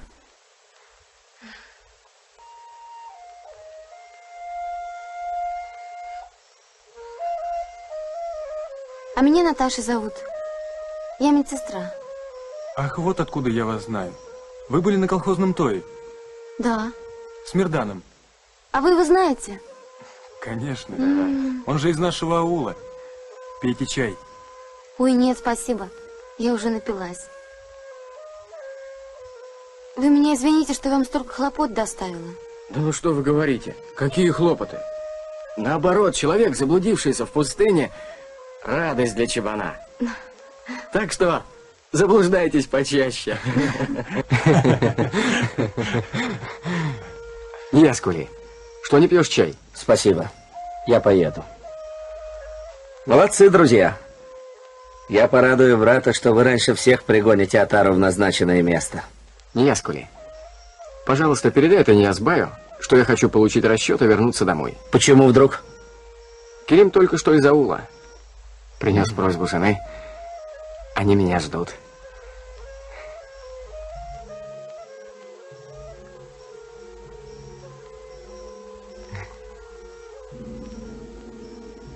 Чары. Отойдем в сторону. Мне надо кое-что сказать тебе. Я сейчас.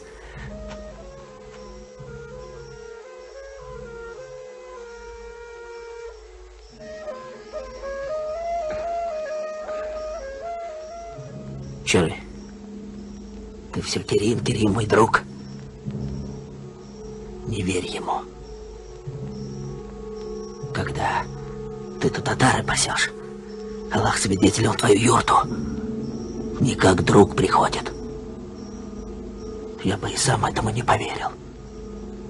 Но люди говорить зря не станут. Врешь, сукин сын. Аллах свидетель, он опозорил твою честь. Все об этом говорят. Весь аул над тобой смеется.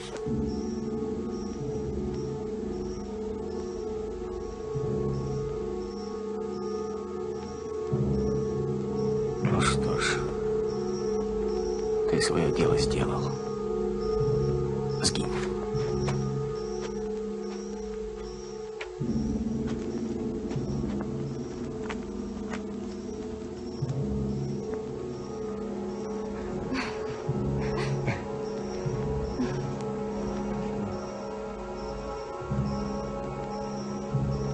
Керим.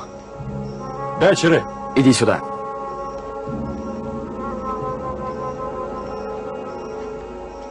Что тебе, Чары? Вынимай нож. Это зачем? Будем драться. Я убью тебя. Ты что говоришь, друг? Я тоже считал тебя другом. Но ты оказался подлецом. И я убью тебя.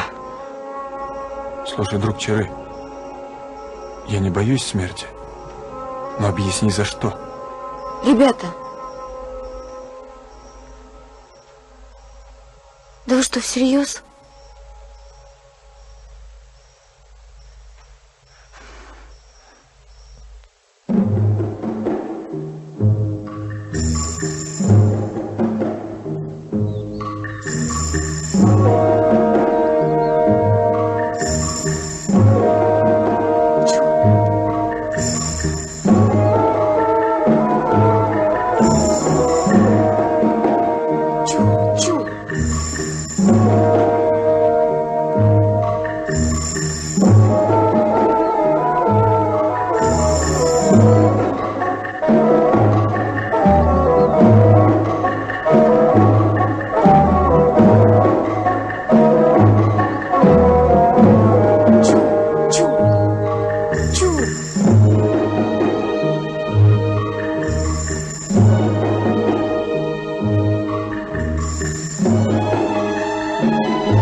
Здравствуйте.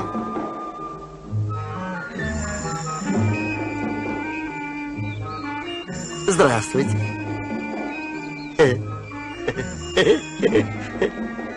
Куда? Куда путь держишь? Красавица? Да я вчера заблудилась. Встретила, к счастью, чебанов. Они мне верблюда дали. А теперь иду к отцу. Он у меня геолог, а я медсестра. А вы?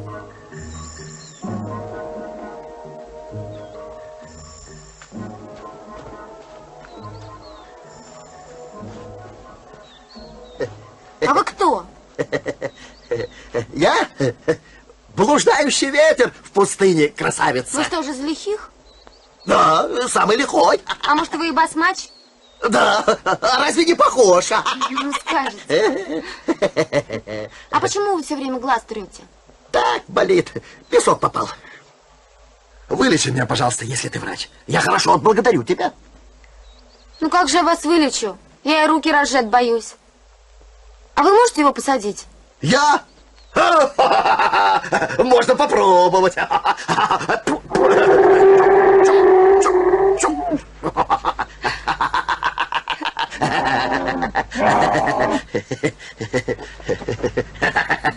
Вот и все.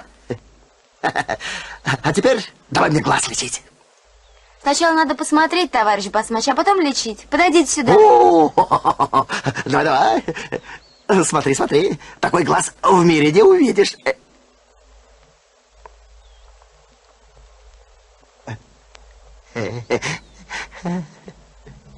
Что вы делаете?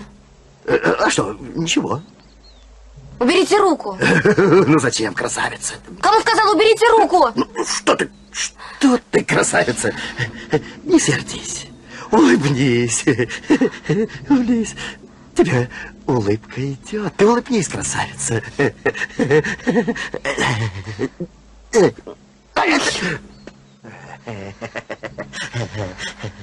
Я тебя не обижу, красавица. Уйдите! Уйдите! Не смейте! Помогите! Ой! Гадина! Гадина! Стой! Стой! Что, девушка, этот негодяй пытался обесчестить тебя? Не плачь, не плачь. Шерли, догони его! Стой! Стой! Стой! Мерзавец! Не плачь. Не плачь, девушка. Теперь он тебя не тронет. Мы поступим с этим подлецом, как должно по закону наших дедов. Езжай спокойно. Счастливого пути!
Настоящее. Конечно. Посмотри. Правда настоящее. Нравится? Да. Возьми. Что вы, зачем? Не надо. Возьми на память, сынок. Возьми. Вот это да. Как же это так? Ишули! Это Дутар от чистого сердца. Спасибо. Спасибо, что помогли Наташе. Спасибо. Не за что. А что делать с вашим верблюдом? А вы напоите его и отпустите. Как? Он у нас ученый, сам придет. До свидания. До свидания.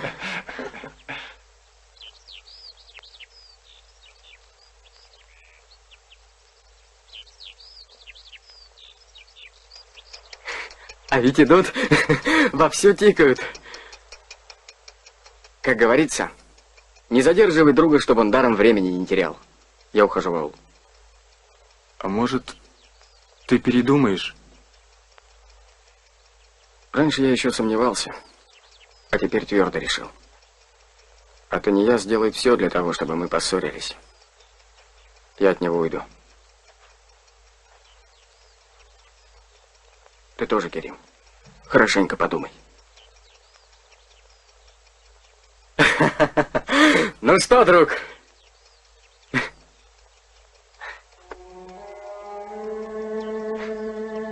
Будь здоров.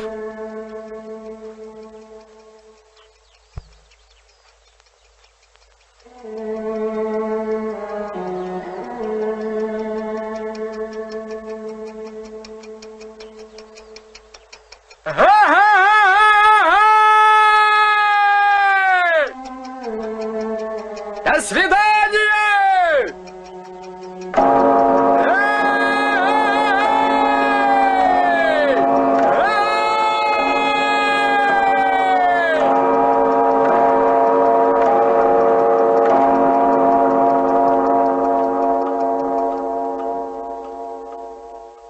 Вы вызывали Баега? Да, Керимджан. Как гласит пословица, объевшийся ишак легает своего хозяина. Твой друг Чары предал меня. Да, решил он податься в колхоз, ему не позавидуешь. Хлебнет он там горе с этими большевиками. Аллах ему судья. Хватится потом, но уже поздно будет. Да, страшную судьбу нам готовят большевики, и чтобы спастись, мы должны уйти. Я что-то не понял, Баега. Мы должны уйти за горы. Куда? За границу? Да, сынок. Как не тяжело об этом думать, но другого выхода у нас нет.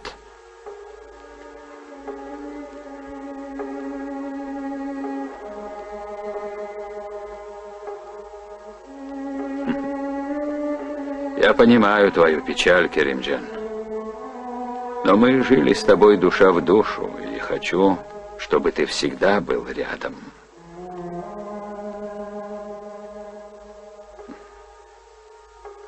Зиба, принеси нам чаю, доченька. Сейчас.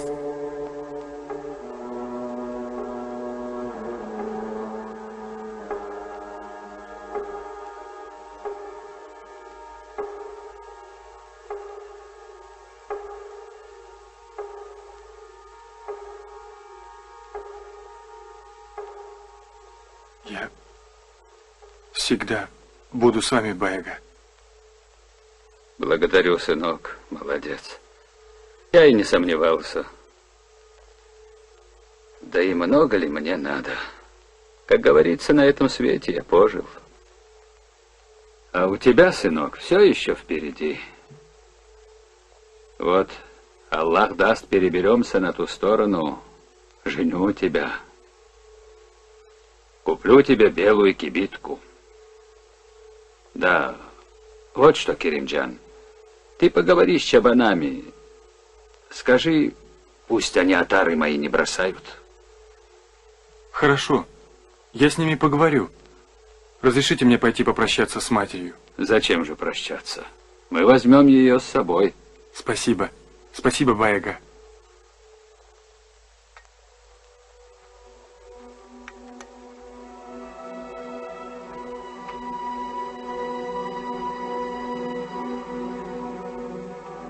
Папа? А? Керимджан, у меня одна просьба к тебе. Зайди в мастерскую ювелира. Я ему заказывал украшение для Зибы. Как же ее не порадовать?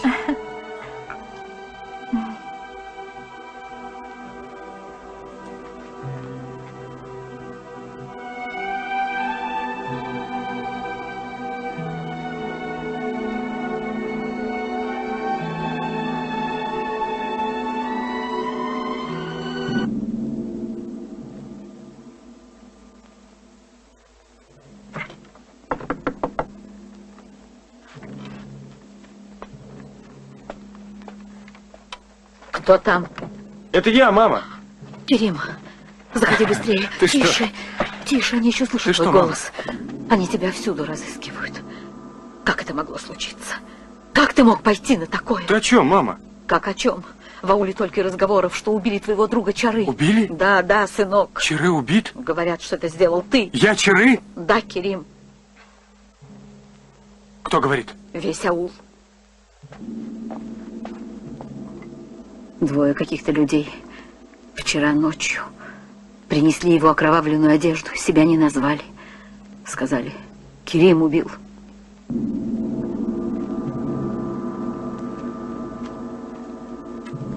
Чары был для меня братом. Как я мог? Я же знала, что ты не можешь убить человека. Разве сердце матери могло ошибиться, сынок?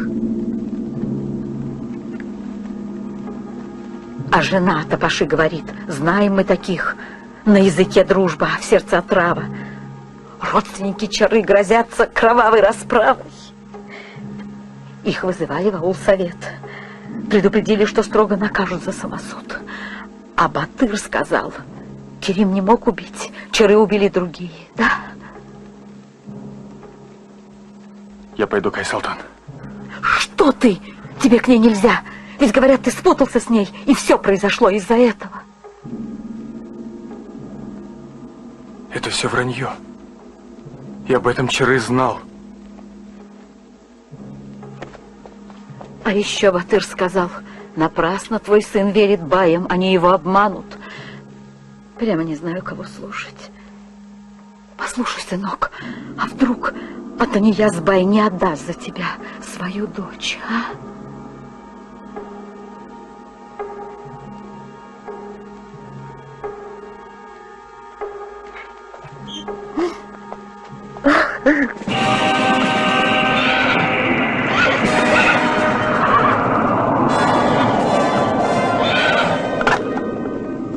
Я уверен, это дело рук большевиков.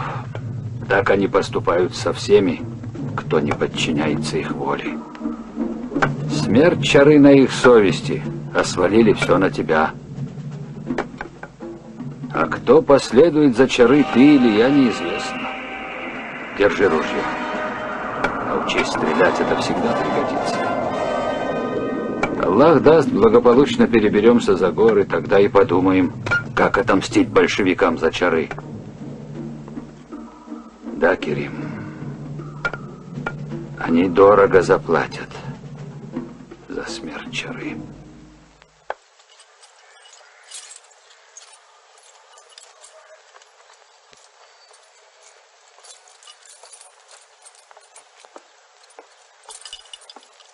Здравствуйте, Геленаджи. Здравствуй, Керимджан, здравствуй. Как поживаете?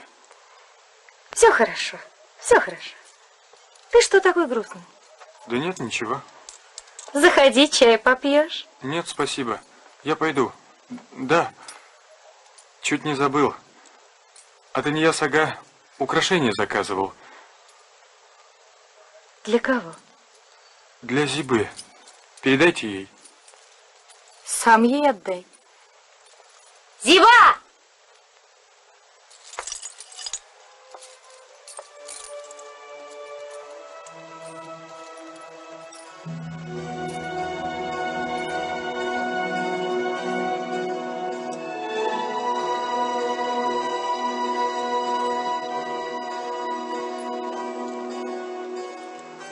Ну что стоишь?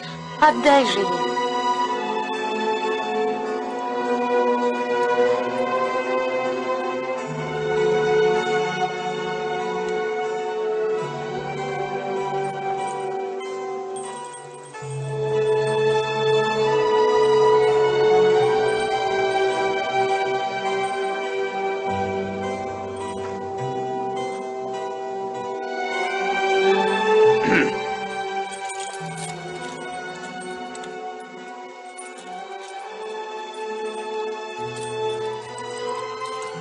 Вы заказывали для Зибы украшения, вот он и принес.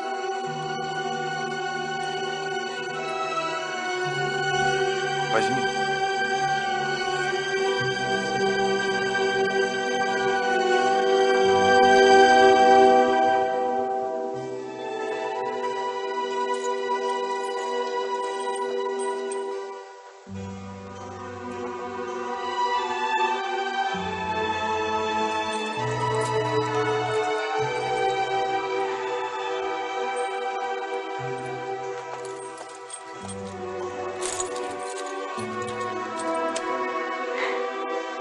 Ты что? Ну-ка, давай посмотрим, какая ты у нас красивая будешь. Хорошо.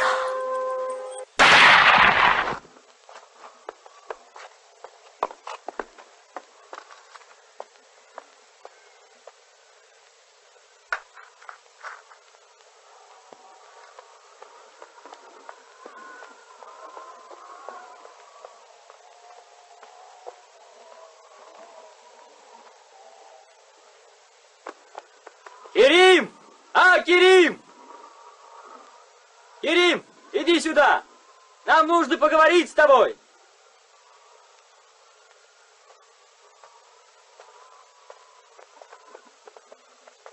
Стойте! Говорите оттуда, что вам нужно! Ты что, Керим? Мы к тебе как к другу. К другу? Которого хотите в тюрьму отправить?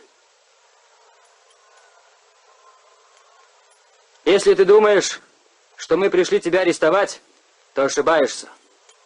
Мы не верим ни одному слову, что говорят о тебе и чары. Мы пришли сообщить тебе, что вчера было собрание колхозников. Да отпусти ты свое ружье. Так вот, твоя мама, Газели Дже, вступила в колхоз. Она будет воспитывать детей. Но она опечалена, что ее сына нет рядом, что он до сих пор не может сделать правильный выбор. Керим, жизнь изменилась бесповоротно. Конечно, кое-кому это не нравится, вот они и стараются обмануть таких, как ты. А ведь твое место не здесь. Оно там, рядом с матерью. Рядом с аульчанами, которые строят новую жизнь. Мы пришли звать тебя в колхоз. Пойдем, Керим. Пока я не найду убийцу и не отомщу за чары, я никуда не пойду. Мы сообща быстрее найдем. Нет, я сам. Ну что ж, сам так сам. Только подумай хорошенько. Жаль, Керим.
пришла.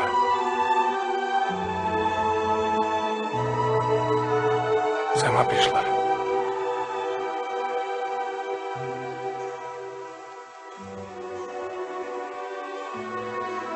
Пришла наперекор всему. Ради меня.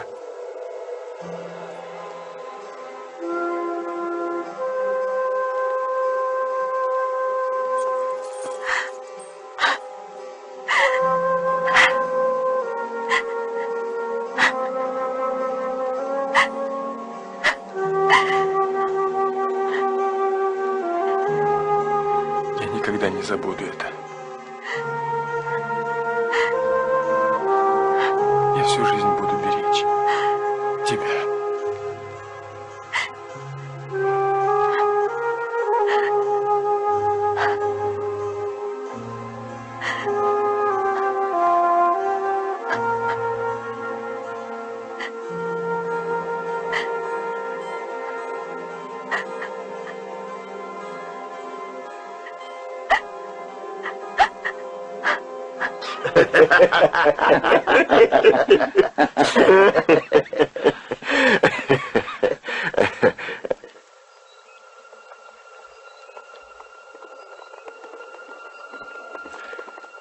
Вот они, голубчики. Идут ведь. Майор, возьмите второго. Начнем. В караване, майор, 3000 ковров. Несколько тысяч курок каракуля. Как настроение баев? Неплохое. К массовому переходу границы у них все готово. Чтобы отвлечь большевиков от главного перехода, мы будем сжечь, нападать на колхозы, ликвидировать активистов. Ну что ж, майор, путь открыт. Караван вас ждет. Счастливого пути. До свидания, хан. До встречи там. До встречи. До встречи.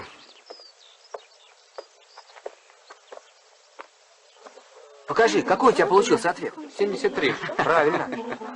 Здравствуйте. Здравствуйте. А во второй задаче? Здесь ошибка, надо писать... Добрый вечер. Здравствуйте. Здравствуйте, девушки. Можно за вашу парту сесть? Конечно. Как дела, Нурли? Спасибо. Здравствуйте, учитель. Здравствуйте. Здравствуйте. Что-то вас мало сегодня. Остальные еще работают? Смотрите, что вы.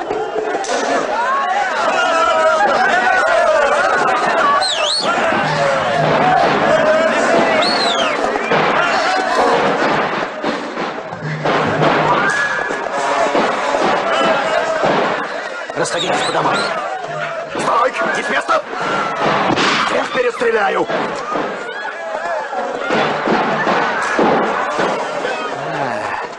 Красавец от них собрал. Интересно, чем вы тут занимаетесь? Тебя спрашивают, собачий сын! Эти люди учатся грамоте. Не кричите на нас. Грамоте учатся. С такими волосами я представляю, какой грамоте ты их научишь.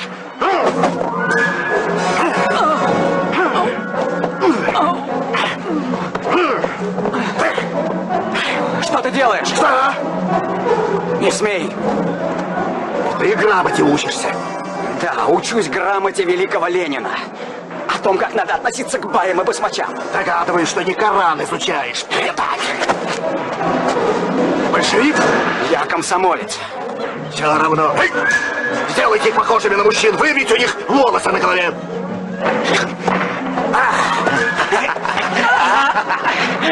Так что, красавица, может, продолжим занятия? Пойдемте. Не позорь тебя, Карабай, туркмен ведь неудобно. С этим им, значит, удобно. По новой грамоте учатся вместе с мужчинами по ночам. Те не туркменки, успокой свою совесть, Аманхан. Злобный шакал. Как ты смеешь оскорблять женщин? Будь ты проклят.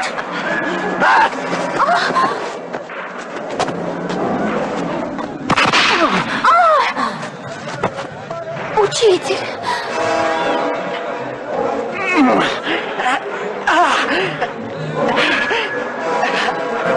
Вырывайте все волосы у этого татарина. А то Батыр, этот вероотступник, взбаламутил здесь всех. Карабай-ага! Карабай-ага! Батыр у себя в юрте. Приведите сюда. Он стреляет, у него оружие. Ах, вот как. Он мне дорого заплатит за смерть Каракоча, моего брата. Я его уничтожу. Пошли. Вот тебе. Получай, комсомолец. Эй, вы, оставьте этого щенка. Все туда. Надо схватить Батыра.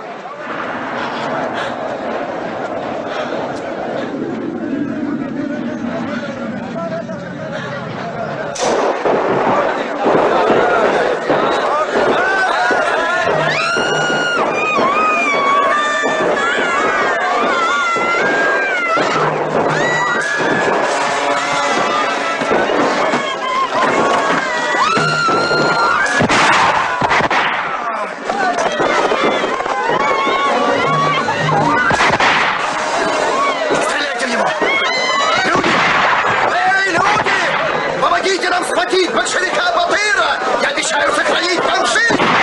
А если не поможете, то уничтожим всех до одного! Слышите меня, люди?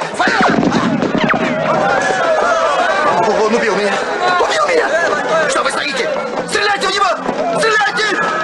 Нападайте на него! Схватите Батыра!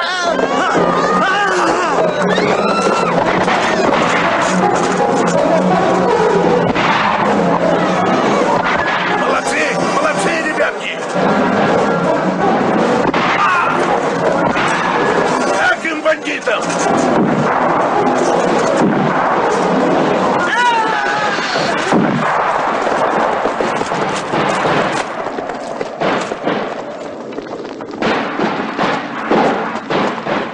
Эй, Батыр! Лучше сдавайся! Нас тут много, ты окружен! Слышишь? Бросай оружие, иначе тебе конец!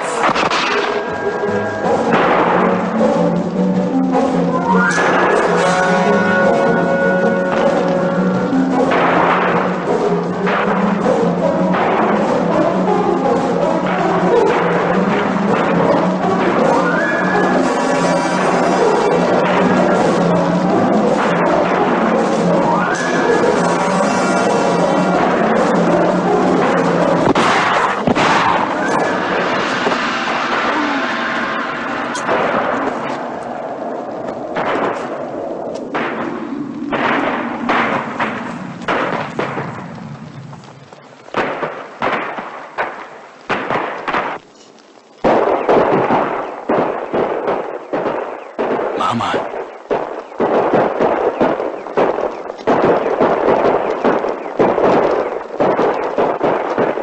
Эй, Батыр! И не стыдно тебе, мужику, прятаться за подолом матери? Скорее выходи, жалкий трус! Я тебе сам сейчас косички заплету! А ну выходи!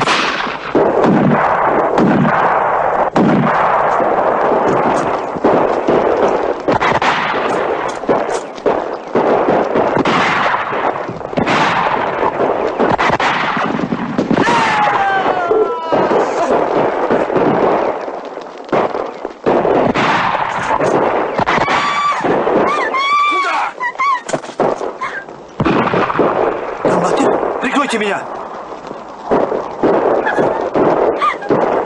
Беги!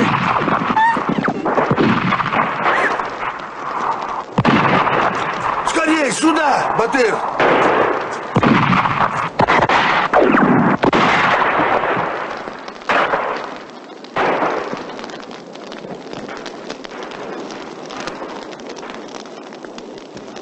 Конечно, на границе неспокойно. Но, тем не менее, нам нужно обратить внимание на следующее. Я думаю, баи поняли бессмысленность своей затеи с переходом границы. И, наверное, готовят новую авантюру. Какую?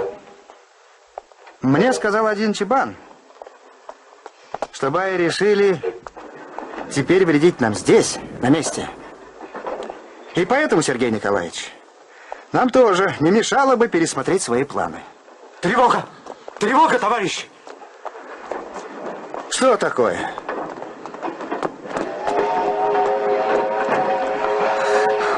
Банда Карабара напала на наш колхоз. Вот видите, Нам нужно основное внимание уделять не границе, а заботиться о своих тылах. Немедленно поднимайте отряд по тревоге и ведите его в колхоз. Есть поднять отряд и вести в колхоз.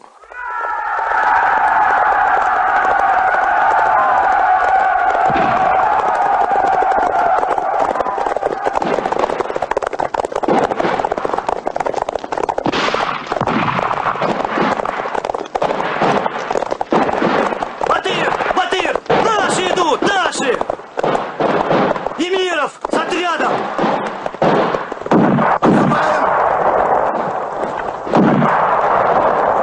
Отступаем! За мной, джигиты!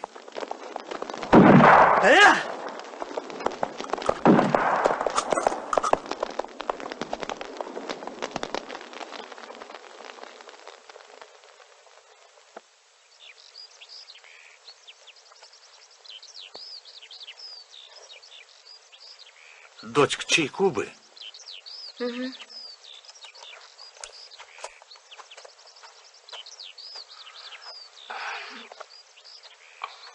145-й? Да. Сходи за водой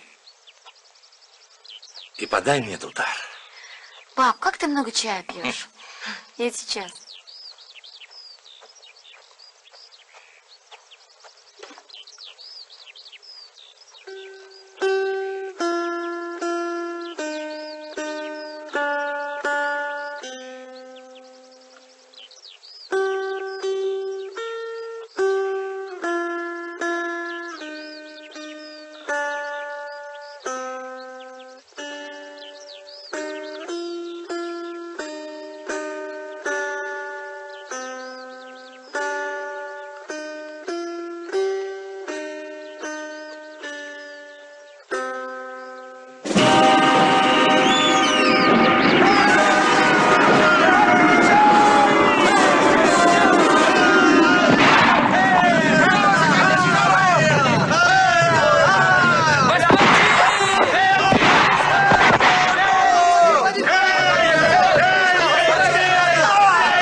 Ты чего?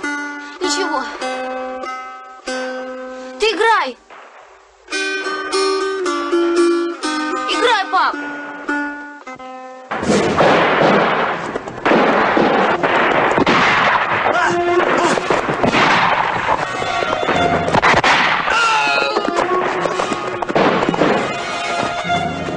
Наташа! Наташа! Наташа! Наташа!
Товарищ командир, басмача поймал, в барханах прятался. Нет, нет, я не басмач, я не басмач, нет, нет, правда, я не басмач, нет. Ты кто? Я Чебан, Чебан я, правда. Ты видел, что здесь происходило? Да, я видел, я все видел, но я не басмач. Ну-ка, вставай. Рассказывай, что видел. Активисты пришли пересчитывать скот. И на них напали. Такое творилось. Кровь, стрельба. Я испугался и убежал. А кто был среди активистов? Мирдан был. Да, Мирдан. Где он сейчас? Увели. На Аркадии его увели. Товарищ командир, Батыр едет. Я очень испугался, начальник. Но я правду говорю. Все как было.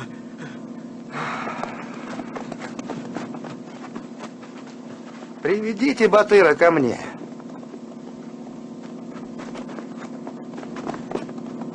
Эй!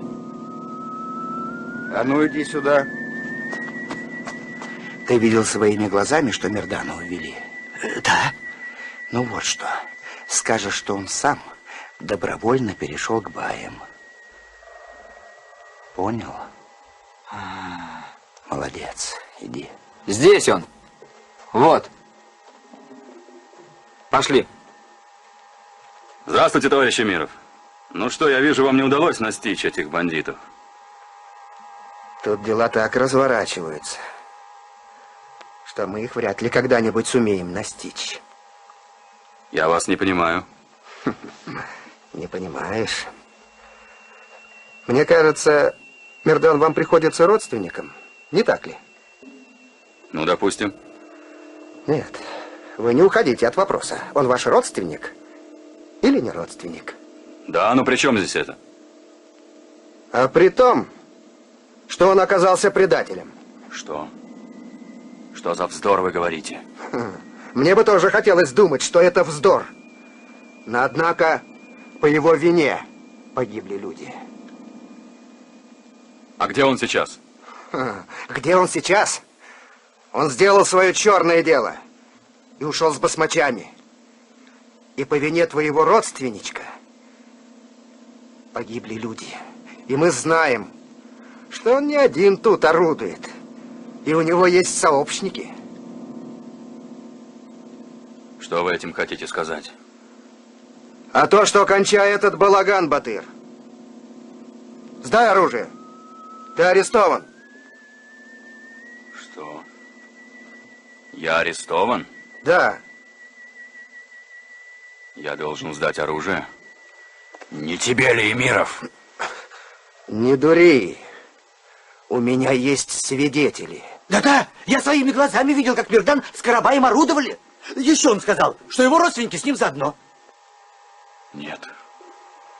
Не может быть. Это неправда, слышишь? Это неправда, Эмиров, это вздор. Перестань кричать. Перед тобой не колхозник, а заместитель начальника УГПУ. Именем советской власти ты арестован. Сдать оружие. Что? Как арестован? Произошло недоразумение, товарищи. Надеюсь, в этом скоро разберемся.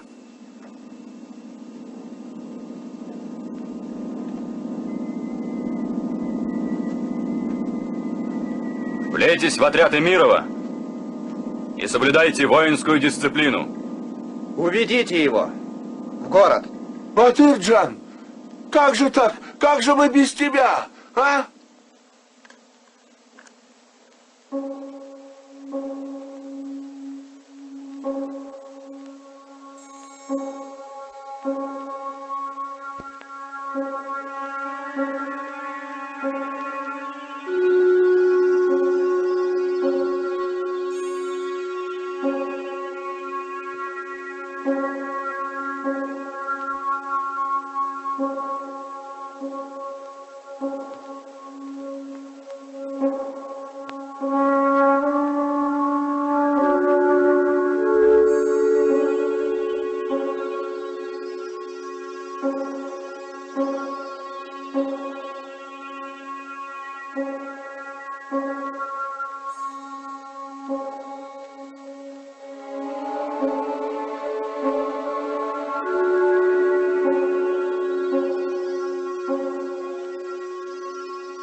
Вот шалаш отшельника.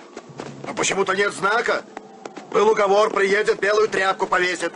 Он человек аккуратный. У нас еще есть время.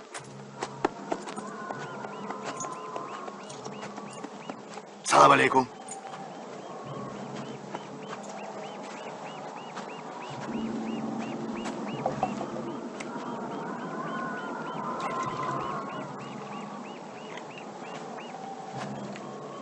А вот и он.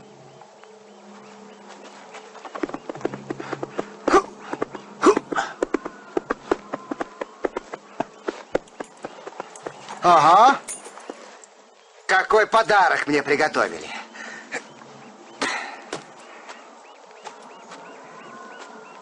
И долго же я ждал этого дня. Здравствуйте. Здравствуй, барс пустыни. Здравствуйте, Бахрам-хан. Здравствуй.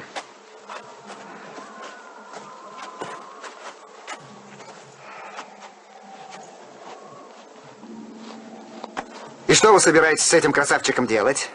Ясно что. Побреем голову и отсечем. Это успеется. Давайте о главном поговорим. Я слушаю тебя, Бахрам-хан. Перейдем границу у Девичьей горы. На сборы дано 2 дня. Не помешаете? Не беспокойся. Юрин ничего не предпримет, пока я ему не сообщу. А я не буду с этим торопиться. Благодарю. Твой грех тебе зачтется. Ты видишь, кто с нами? ГПУ. Заместитель начальника ГПУ. Предатель. Кого же я предал, друг мой? Этих людей? Разве таких людей можно предать? Ты лучше не горячись, а подумай как следует. И переходи на нашу сторону. Ты ведь сам видишь. Прочность советской власти. Была бы меня собака, и ее не пустил бы к вам. Ну. Я же тебя просил не горячиться, а подумать как следует. И написать Батыру письмо, что ты уходишь с баями. Этим ты спасешь себя и самого Батыра. Ведь я его арестовал. Врешь. Да. Родственничек твой арестован. К тому же, я ведь и тебя объявил предателем, Мирдан. Тебя теперь всюду разыскивают. Мерзавец. Ну что ж, в таком случае я буду считать до 10. И если не одумаешься, умрешь как предатель, и все проклянут твое имя. Раз. Нет, стойте! Не стреляйте! Не стреляйте, прошу вас, не надо. Вы его лучше мне отдайте. Я сам его убью. Я хочу отомстить за смерть моего брата Каракоча, которого убил Батыр. Бахрам-хан, прошу вас, отдайте его. Хорошо, пусть будет так. Ты имеешь на это право. Сколько вы сказали? Раз. 2. 3. 4. 5. 6. 7. 8. 9. Стойте! Стойте! Не надо! Не стреляйте! Я вас умоляю, пожалуйста! Не надо! Не надо! Не стреляйте! Мирдан! Родной мой! Ну что же это? Наташа, не плачь. Не унижайся перед ними. Отойди в сторону, красавица, отойди, не мешай! Уже 9! Не смейте этого делать! Умоляю вас! 9. Я умоляю вас, пожалуйста. 9, правильно? Ну не надо. Пожалуйста. 9.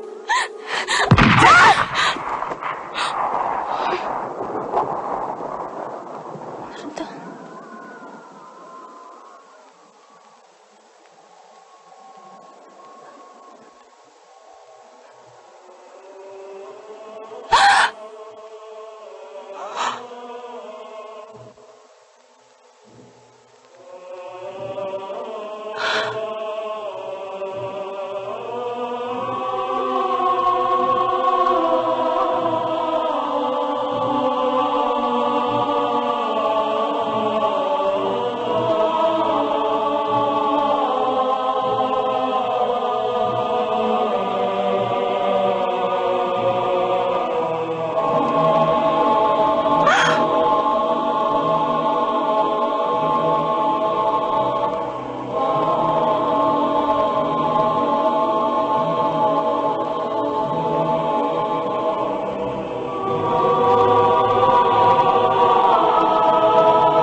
Небо, горы, пастбище. Сердце мое кровью сочится от горя. Простите меня, чабана. Если б была моя воля, я никогда бы не покинул вас.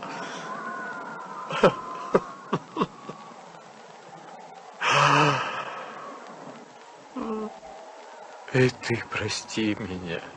Прости, родная земля.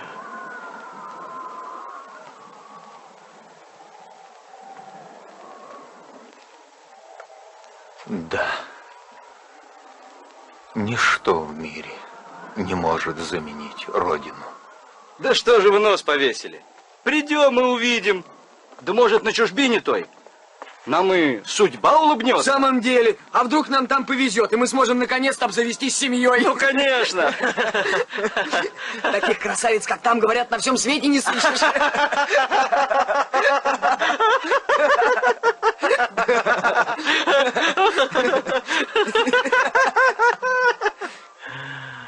Дети мои,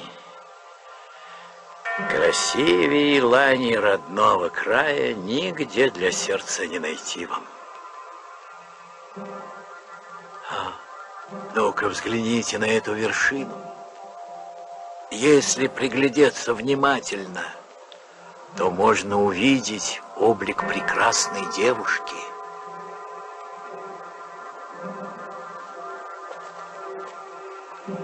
А ведь верно, очень похоже. Когда-то, давным-давно, войско иноземного хана напало на родину наших вольнолюбивых предков. А воинов у хана было так много, больше, чем камней на этих горах. Больше, чем камней? А что ему было нужно? Он хотел, чтобы ему отдали самую красивую девушку. При этом сказал, что если ему не выдадут ее, он не пощадит никого, ни женщин, ни детей, и превратит в прах все живое. И джигиты сказали ему в ответ: мы готовы все до одного сложить головы, но честью своей не поступимся. Вот это джигиты, молодцы! Чтоб туркмены поступили своей честью. Да как хан мог подумать об этом? И тогда мужчины, все как один, сели на коней и ринулись в битву, и задрожала земля под копытами всадников, и окрасилась кровью все вокруг. 7 дней продолжалось сражение. И когда джигиты были уже готовы одержать победу и прогнать врага со своей земли, баи и ханы предали свой народ. Вот негодяи, а! Их надо было убить! Да, всех уничтожить! Почему их всех не Будь сбросили? моя воля, я бы их как баранов! Так закончилась эта битва. 1000 храбрых джигитов в том бою сложили свои головы. 1000 джигитов. А иноземный хан повелел нокерам заковать в кандалы девушку и погнал ее на чужбину. Взгляните еще раз на эту гору, дети мои. По ту сторону чужая земля. И вот девушка поднялась на вершину горы, посмотрела на родную землю и сказала: лучше смерть, чем жизнь на чужбине. И бросилась вниз на острые камни. С той поры народ зовет эту гору Девичьей.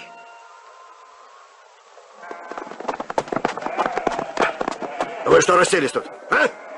Бездельники! Вставай! Вставай, Керим! Поднимайся! И ты тоже вставай! Гоните баранов! Видите, люди уже куда ушли! Ну! А ты что, не слышал приказа? Хватит мной командовать. Свою родину я не покину, Карабай. Что? Твоя родина там, где твой хозяин. У человека одна родина, и другой у него нет. Вставай. Вставай, старый пес! Уходи прочь, Карабай! Я проучу тебя! Не смей бить его! Ты заодно с ним! На! На! Получай! Вот тебе! Бунтовать вздумал!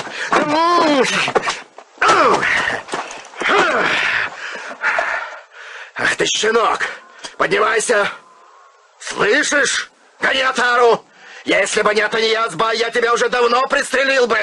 Встань!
Водичку пьешь. Ты моя умница. Заждалась, наверное. А? Вот, молодец. Может, кушать хочешь, а? А? Сейчас.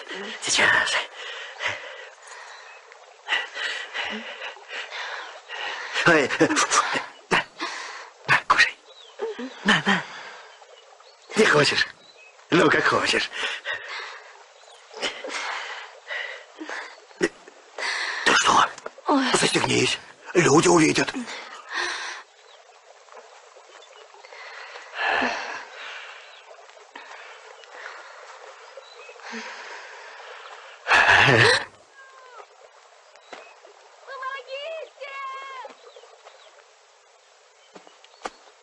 Кто-то кричит. И я слышал. Вон, опять. Идем посмотрим. Там!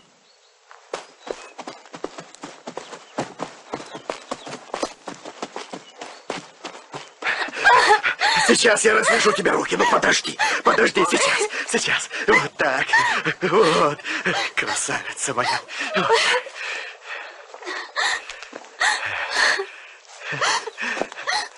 Ну, что ты? Ты с ума сошла? Разобьешь голову, это же дерево! Перестань, красавица моя! Перестань, нет, я тебе не дам разбить такую головку, перестань!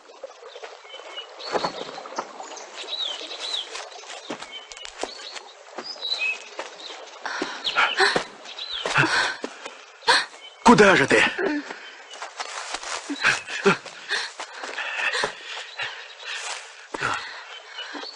Ну что ты? Ну зачем ты так мучаешь себя? А? Ну зачем так себя мучить? Ну ничего. Ну ничего, ничего. Ну.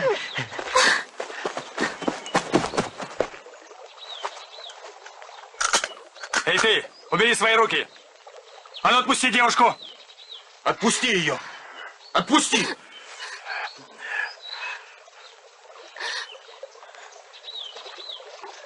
Опять ты, собачий сын!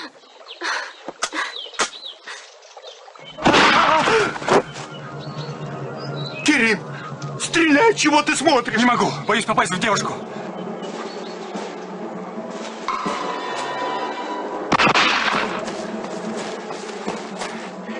И не стыдно прятаться за девушку? Трус!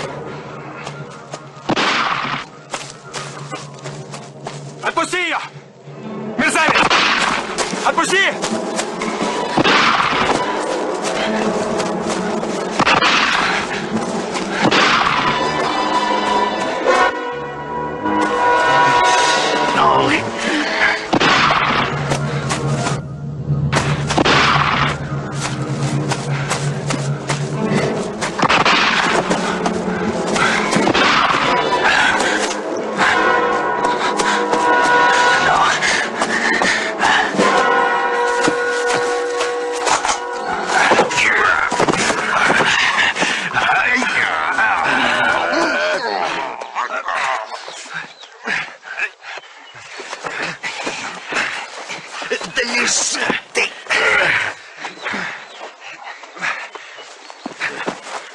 А что с ним дальше делать? Баи узнают, нам с тобой не сдобровать. Керимджан, Керим, дорогой, я прошу, жалься. Ошибся я, ошибся. Керимджан, ты же добрый, жалься, отпусти меня. Век рабом твоим буду, Керим. Керимджан, жалься.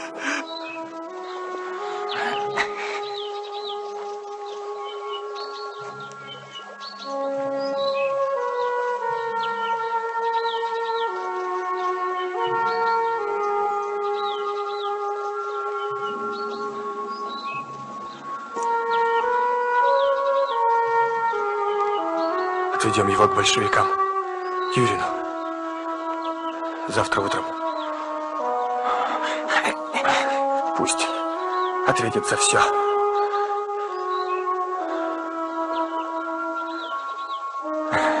Да-да, верно. Салам, Баяга где? У себя. В юрте?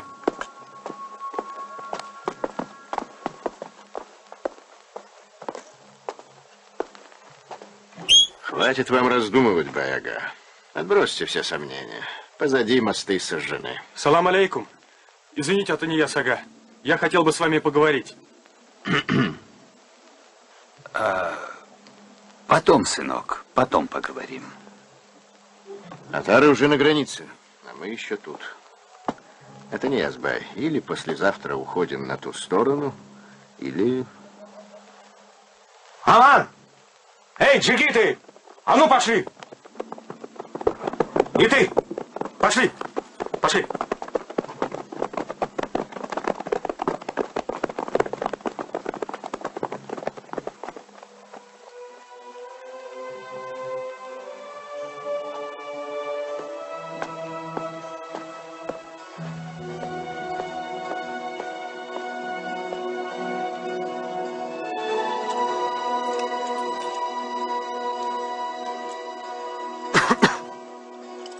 Зиба!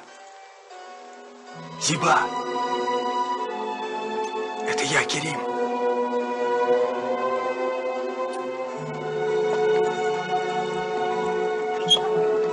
Здравствуй, Зиба. Нам надо поговорить вечером, я буду ждать тебя у загона.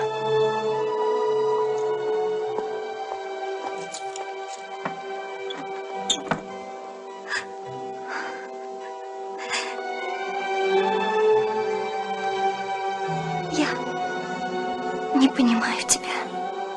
Да я и сам не понимаю, Как я мог даже подумать о том, чтобы бросить свою родину и уйти в чужие края? Все это время, все эти дни и ночи я думал об этом, Зиба. И мне стало страшно.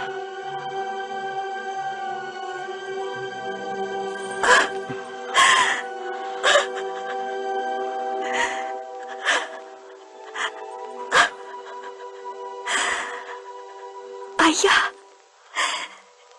я умру без тебя, Керим. Там мы будем вместе, Керим. Мы вместе там будем. Мы должны быть вместе здесь, на своей земле, Зиба. Давай останемся. О чем ты говоришь, милый? Ты же знаешь, отец не позволит мне остаться.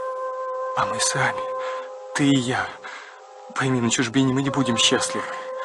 Нет, Керим, это невозможно. А потом говорят, что большевики и детей Баев не пощадят. Зиба! Зиба!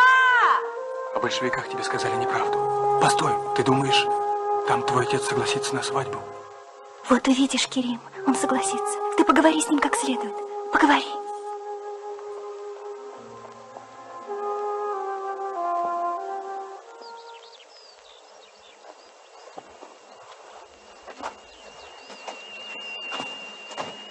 Почему так долго не давали о себе знать? Считал преждевременным переходить к решительным действиям. А сведения о том, что баи засыпают по пути колодцы? Этим они нас не запугают. Это не говорит ли о том, что они не собираются сюда возвращаться? Сергей Николаевич, баи не дервиш, у них тысячные отары. Куда они денутся? Следы банды, конечно, утеряны. Возможно. К сожалению, пришли поздно. Надо привлечь людей. Я уверен, чебаны нам что-нибудь подскажут. Я им не верю. Все они заодно с баями. Вон Мирдан и Батыр. За советскую власть руку поднимали, а на деле? Просто не могу в это поверить. Но Мирдан, ладно, его могли запугать, а Батыр... Не надо было его арестовывать. Сергей Николаевич, как-то не надо. Я никогда ему не доверял. Он вел себя как анархист. Колхозникам все время грубил. Вы зря таких поддерживаете, Сергей Николаевич. Сергей Николаевич, басмача ведут.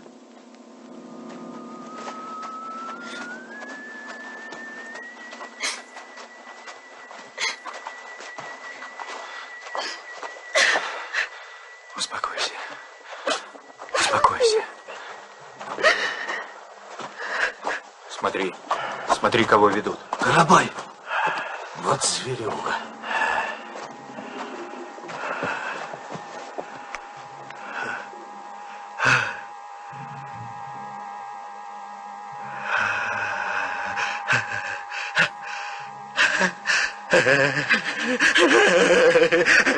Эмиржан! Эмиржан! Спаси меня! Спаси меня, Эмиржан! Спаси меня!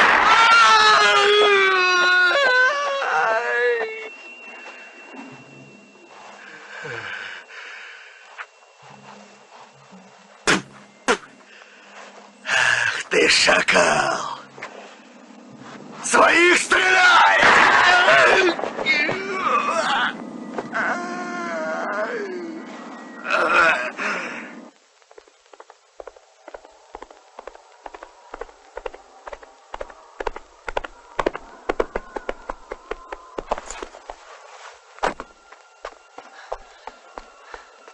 Что там? Баяга. Отряды Юрина вышли из Песков и идут сюда. Керим сбежал. Керим? Не может быть. Это правда. Он к большевикам переметнулся. На, заварил ты кашу, а то не Язбай. Дождались. Атары у границы, а мы тут. Да, это не Язбай. Как быть? Что теперь делать? А? Идти на поклон? Что молчите? Отвечайте, это не Язбай.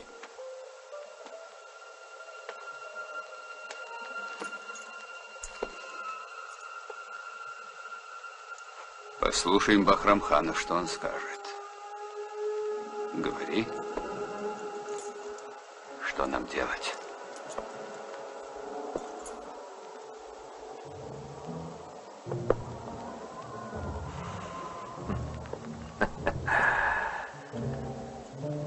Не надо отчаиваться. Неужели кто-нибудь из вас думал, что большевики проводят вас до границы? Да еще платочком помашут. Смотрите, сюда какие-то люди едут.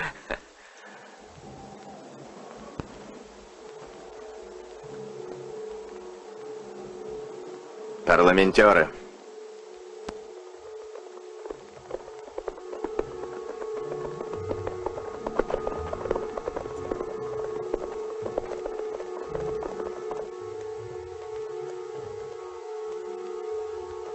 Что тебе нужно? От имени советской власти предлагаю вам сложить оружие и вернуться к мирным делам. Мы не хотим кровопролития. Если мы вернемся, вы оставите нам скот или нет? Это вопрос другой. Сейчас речь идет о вооруженном выступлении против советской власти. Нет, отвечай на вопрос. Оставите нам скот или нет? То, что награблено у народа, будет возвращено народу. Тогда убирайся. Мы так просто нажитые годами не отдадим. Одумайтесь. За границу вам не уйти. С вами женщины, дети. Не подвергайте опасности их жизни. Не усугубляйте своей вины. Если пострадают невинные, вы за это ответите. Почему власти противятся народной воле? Люди не признают вашу власть? Так вы хотите силой заставить? Вы не имеете права говорить от имени народа. Народ сейчас трудится, строит новую жизнь. Еще раз предлагаю вам сдать оружие. У вас нет другого выхода.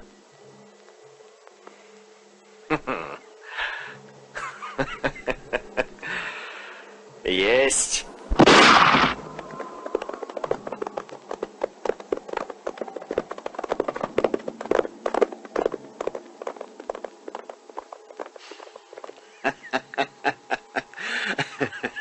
Теперь они наконец поймут, что голыми руками нас не взять. Ты смел и решителен. Это мне нравится. Бог даст, благополучно переберемся туда. Я отблагодарю тебя. Спасибо, Баега, спасибо. Самая большая награда для меня — видеть вас и ваших людей в безопасности. Можете положиться на меня, Баега.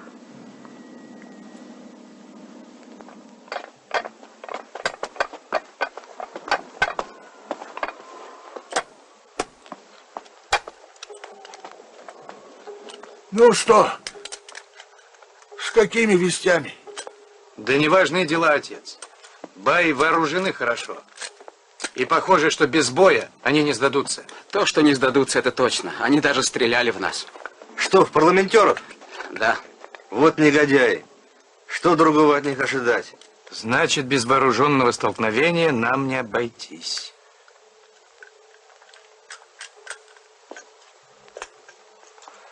А там женщины, дети, обманутые им бедняки. Аксакалы, что-то нужно придумать.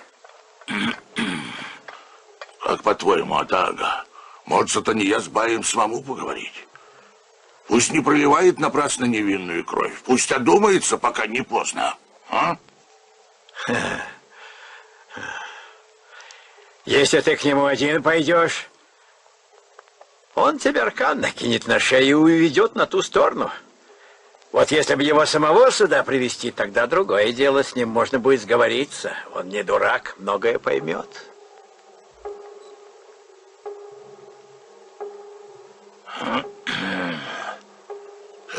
правда.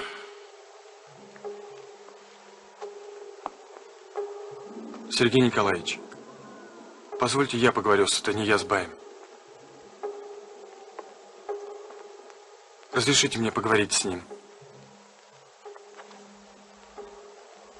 А о чем тебе говорить с Таньязбаем? Ведь у тебя со старым покончено. Да, это верно. Но, понимаете, мне нужно с ним поговорить. Мне необходимо с ним поговорить. Сергей Николаевич. Разрешите. Поторапливайся, жена, на рассвете уходим. Салам алейкум, Атаньяс ага. Алейкум ассалам. Салам алейкум. Алейкум ассалам. Ты все свои вещи собрала, доченька? Я тебя спрашиваю, ты почему молчишь?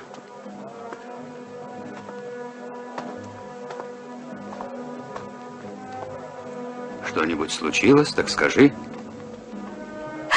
Останемся здесь. Ну, зачем же плакать? Я понимаю тебя, мне и самому нелегко, но надо уходить. Собирай вещи. Зачем уходить на чужбину, папа? Не будет у нас там счастья. Доченька милая, ты моя единственная радость в жизни. Я все это делаю только ради твоего счастья, дитя мое. Это правда, что Керим ваш перешел на сторону большевиков?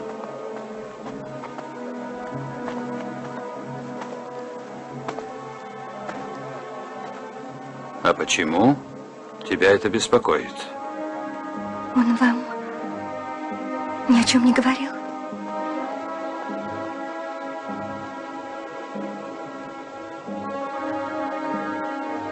Он батрак, и не подобает дочери Бая думать о нем.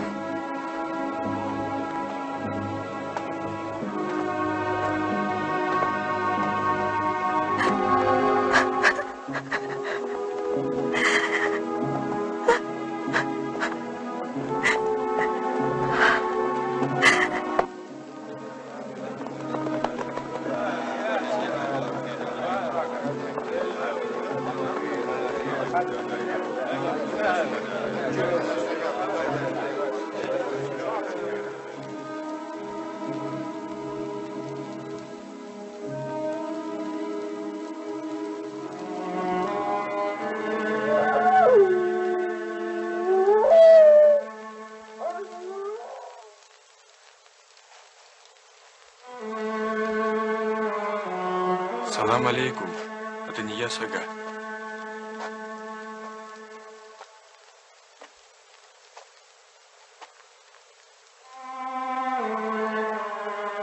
Что скажешь? Зачем ты пришел? Большевики послали. Атаньяс ага. Мне надо поговорить с вами.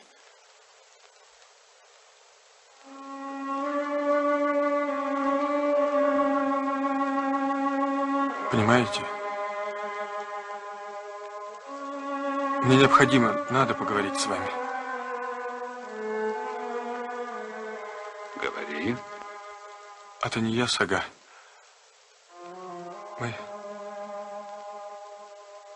Мы с Зибой любим друг друга. Мне без нее и жизни нет. Не уходите за кордон. Останьтесь здесь.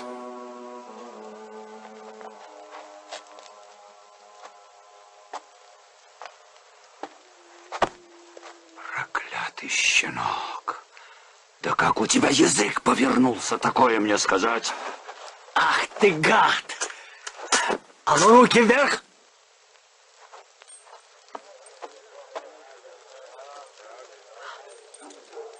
Нескули, что случилось?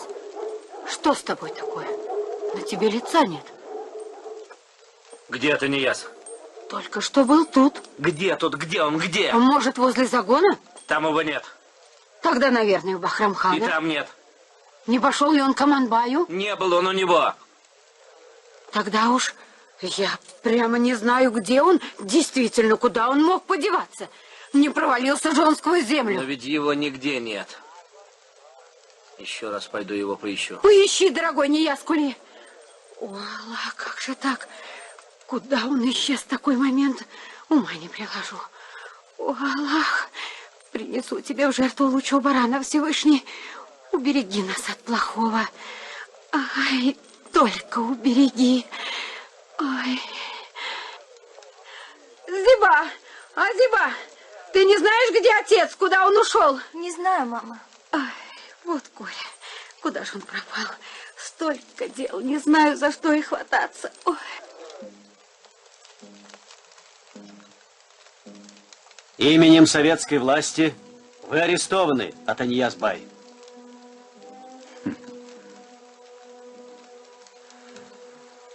Ты уже советская власть, сынок?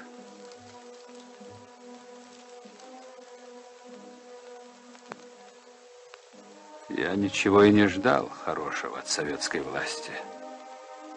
Но, может, все-таки советская власть объяснит мне, за что я арестован? Идемте, сейчас вам все объяснят.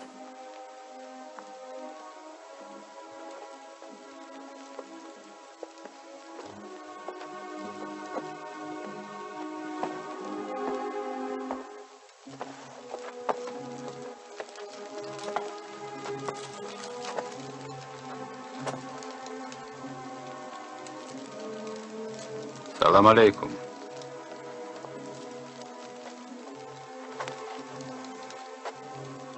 Ва алейкум ассалам, Атанияз Бай. Не морай свои руки, Яшулай. Ведь перед вами стоит враг. Времена те уже прошли, когда твой покойный отец называл моего благодетелем. Царство им небесное. Я с ним по-человечески, а он...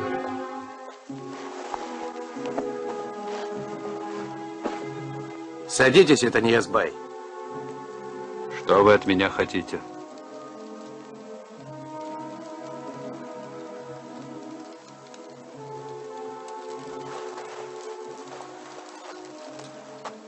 Наша группа перекрыла все пути к границе.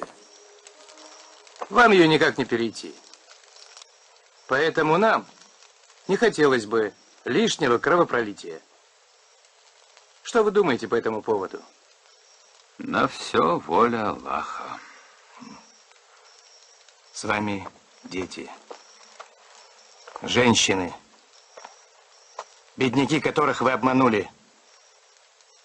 Советую не перекладывать свои прегрешения на Аллаха. И предупреждаю, если произойдет кровопролитие, вы ответите по всем законам революционного времени. Но что вы от меня хотите? Я хочу, чтобы вы поняли безвыходность вашего положения и объяснили это своим людям. Я вам напоминаю, вы отвечаете за их жизнь. Поэтому вы должны убедить их сдать оружие и вернуться назад. Они не по моей воле восстали. Они поднялись ради свободы. Лавину, летящую с горы, остановить невозможно.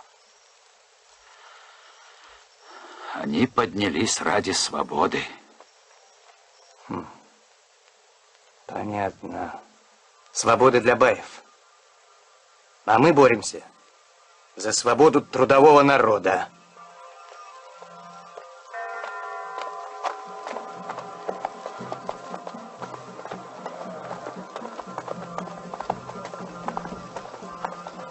Гульхан. Что? Ну что, Нияз-Кули, нашли его? Нет, его нигде нет. Как нет? Наверное, его схватили большевики. Что? Что ты сказал? Его схватили большевики. Верно. О, Аллах! Горе мне!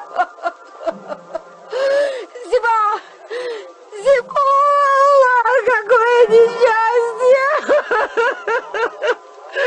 За что ты прогневался на нас? За что такая немилость? Почему ты Здравствуй.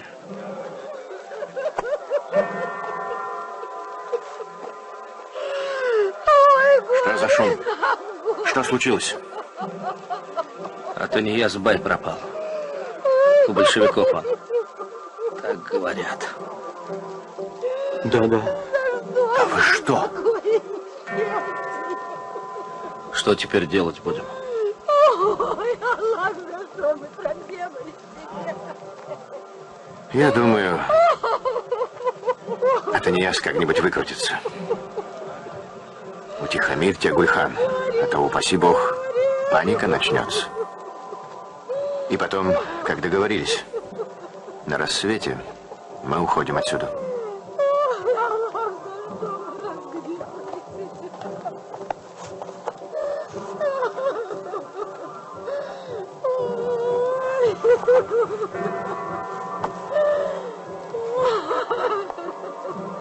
Не печальтесь, прелестная Зиба.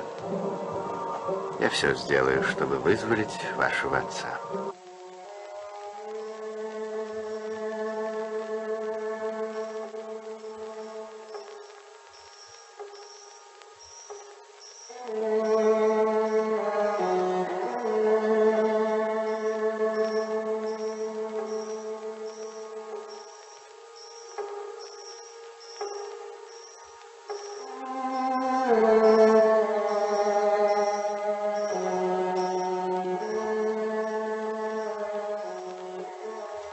В народе говорят, Атанияс-бай, хорошо, если заблудший найдет верную дорогу.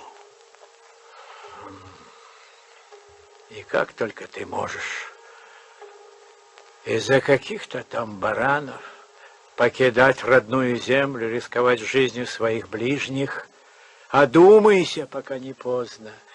Не бери грех на душу, не совершай зло своему народу. Действительно, это не яс. Давай все вернемся в аул.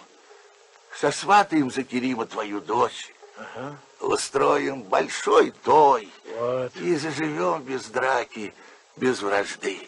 Как ты считаешь? Как мне помнится, вы оба никогда не были женаты. Вот пусть ваша власть устроит для вас большой той, чтобы вы не сошли в могилу холостяками. А я погляжу со стороны на ваше торжество и порадуюсь. Пойдем отсюда, Ата.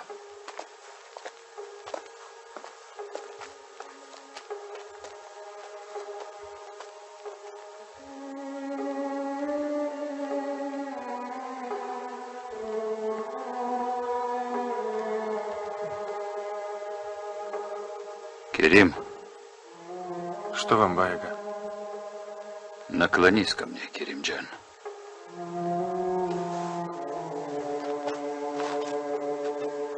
А может, прислушаться к тому, что старики мне советуют.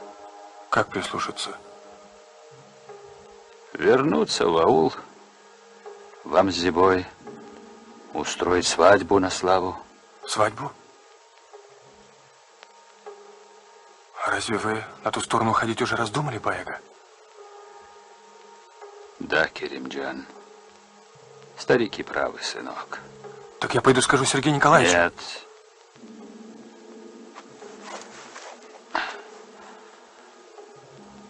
Не ходи, вряд ли они мне поверят сейчас. Пойдем со мной в аул, сынок.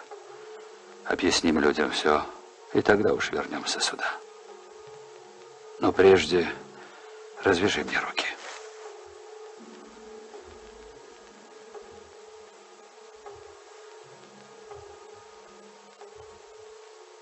Я вижу, не доверяешь ты мне.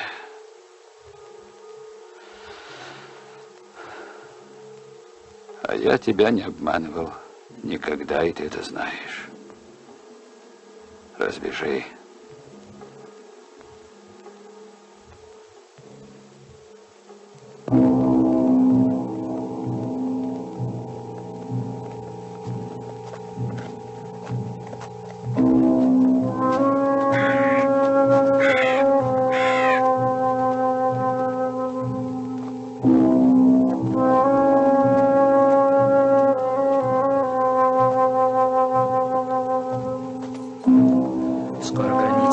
Пошли в оба. Хорошо, хорошо.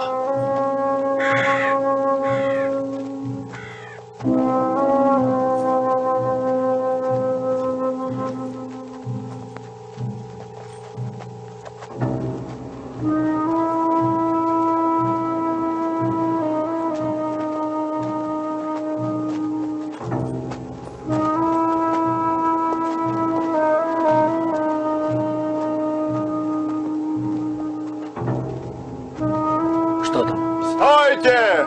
Стойте! Посыльный скачет!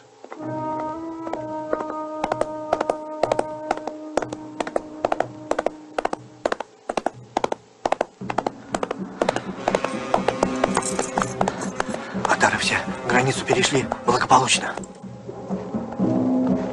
Эй, Бахрам-хан, о чем шепчетесь? И не стыдно вам в такой момент? Говорите вслух, пусть все слышат.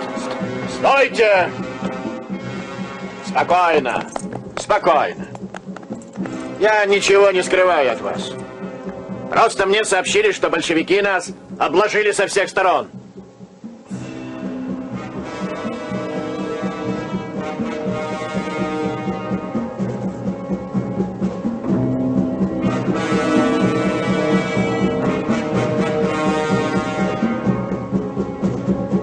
Не падайте духом, люди. Ведь вы же великие вожди великого народа. Поэтому нисколько не сомневаюсь, что сумеете сами преодолеть все трудности.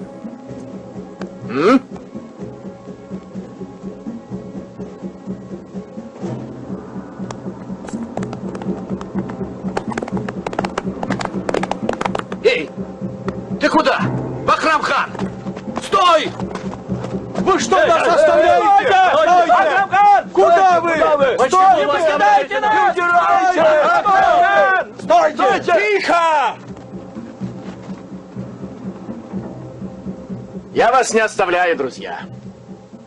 Просто мое дальнейшее присутствие среди вас не имеет никакого смысла. Вам остался только один переход. Преодолеете эту гору и достигнете своей желанной свободы. Нагоните свои отары, свое богатство. А я поскочу вперед, с вашего позволения, чтобы сторожить ваше богатство. И, наконец, устрою вам для великих вождей великого народа торжественную встречу. Аллах с вами! Прощайте! Стой, Бахрам-хан! Стой!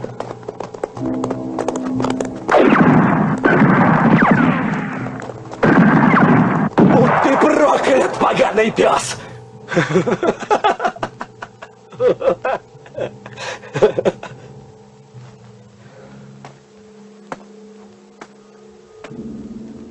Люди, он нас бросил.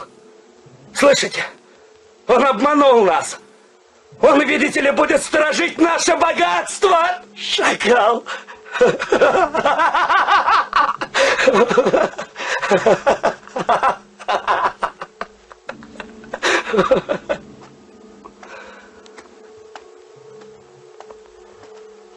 Люди, он нас ограбил, мы с вами стали нищими.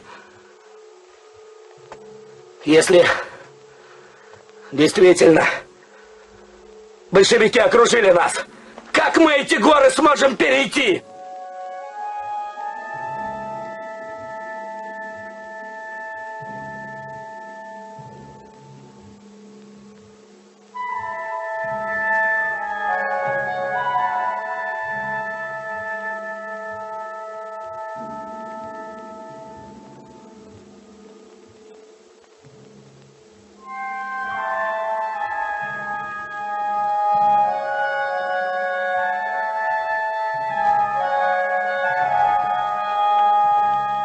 Надень халат. Чего? Холодно ведь. О чем ты говоришь?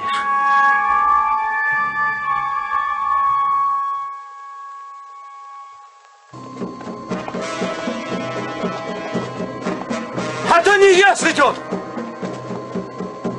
Люди, мы спасены! Счастье вернулось к нам. Мой брат идет. Брат мой. Брат. Князь, с возвращением тебя. Нас всех ограбили. Этот негодяй Бахрамхан обманул нас и удрал. Мы стоим и не знаем, что нам делать. Это не я.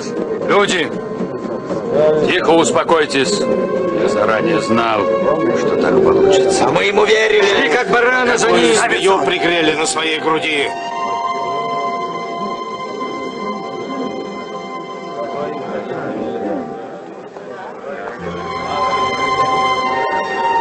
Салам алейкум. Ты была права, Зиба. Он все понял. Обещал вернуть всех людей в аул. А когда мы вернемся в аул, он сказал, что мы будем вместе. Люди, я понял одно. Чтобы вернуть наши богатства, мы должны во что бы то ни стало пробиться сквозь заслон большевиков и уйти на ту сторону. Кто из вас хочет жить, как прежде жили, а не покориться уготованной участи, должны сражаться с оружием в руках. Иного выхода у нас сейчас нет. Вернем свои богатства и честь. Не пощадим большевиков! Не пощадим большевиков! Не оскули! Возьми джигитов, идите и устройте заслон из огня. Надо задержать погоню красных. Что вы делаете? Люди! Вы же сказали, что поняли свою ошибку. Это не Асага. Это не Асага. Вы обещали вернуть людей в аул. Сабар, поди сюда. Отойди. Что вы делаете? Это не Асага. Люди! Да замолчи. Он обманывает вас. Он говорит неправду, честное слово. Люди, поверьте, большевики не хотят кровопролития. Люди, он же обманывает вас, люди. Вы поймите, люди, поймите, это не Асага обманывает вас, люди. Остановитесь же, люди.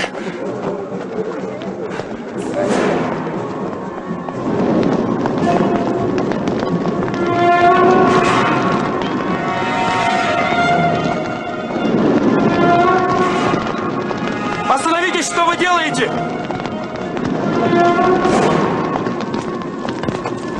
Эй, жгите все! Поторапливайтесь! Тогда не откури! Поджигай! Вы что, с ума сошли? Остановитесь! Что вы делаете? Не смейте! Иди! Не смейте!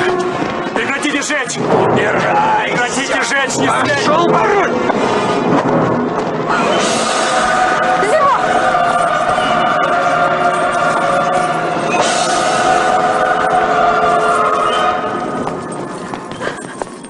Куда? Держите ее! Позорил он нас всех! Люди, не надо, остановитесь, не смейте жечь! Ветер разнесет огонь, и тогда пастбища сгорят! Люди, остановитесь! Люди!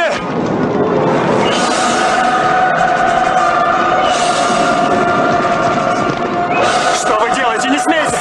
Не смейте жечь!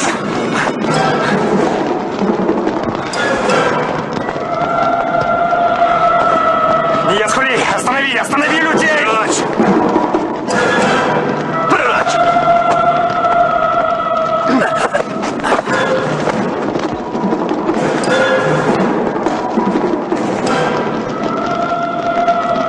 Стой!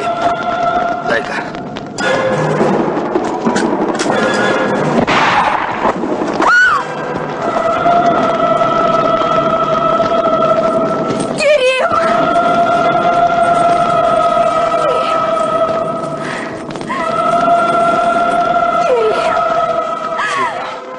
Дорогая Зиба, тут недалеко отряд Юрина.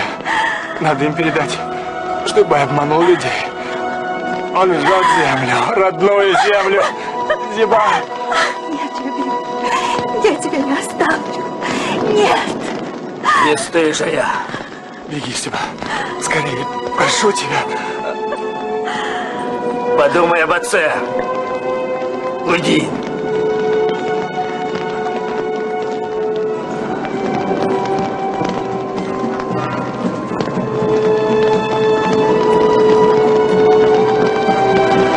Ты чего?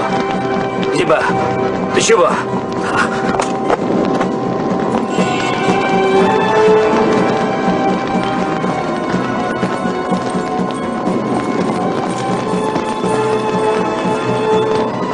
Заберите ее!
Брат мой, большевики идут.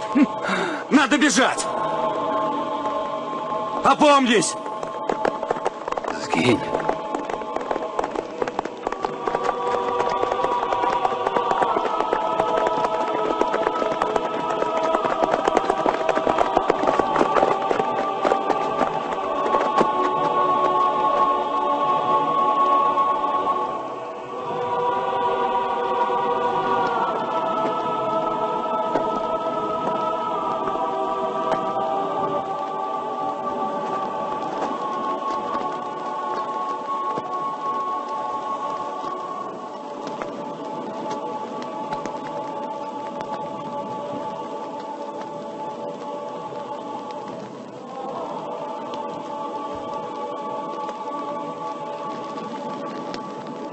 Женщинам и детям оказать необходимую помощь. Остальных Арестовать. Есть.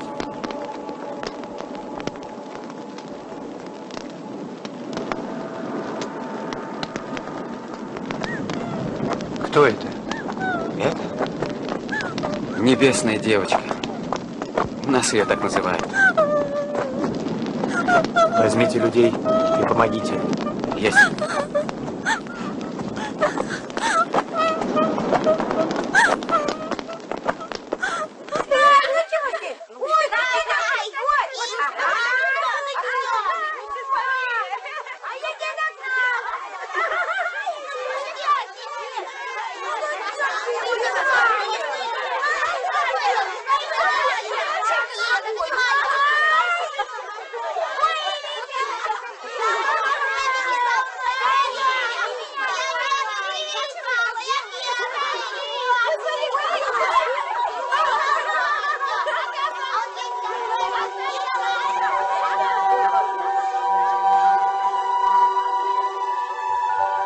Здравствуй, Хакач.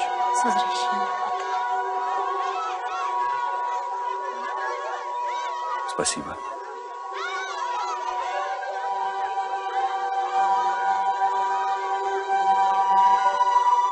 А ты разве с ними не ушла? Зачем? Что я там потеряла?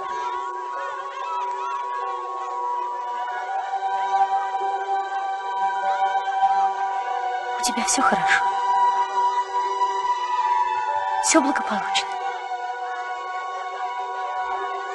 А как же иначе? Меня даже в партию большевиков приняли. Что же мы стоим? Угощайся, брат. Садись, ты, наверное, устал.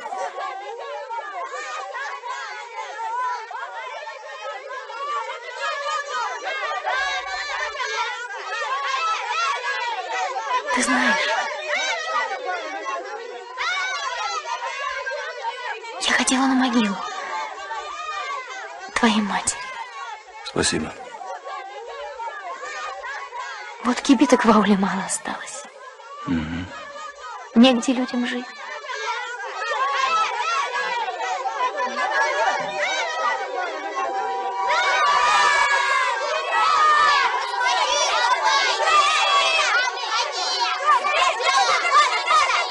Наша победа!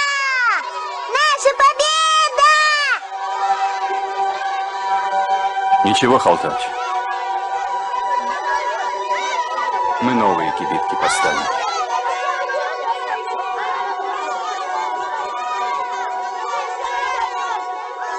Новый аул построим.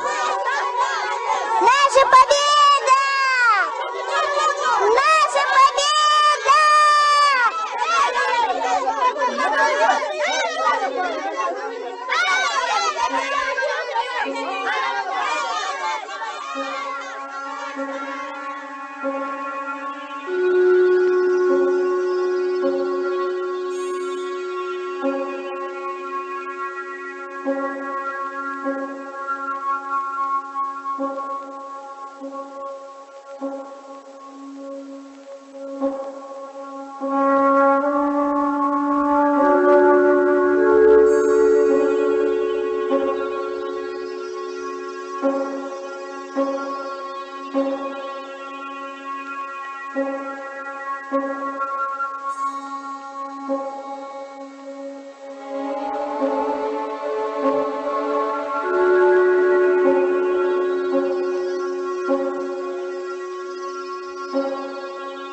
Thank you.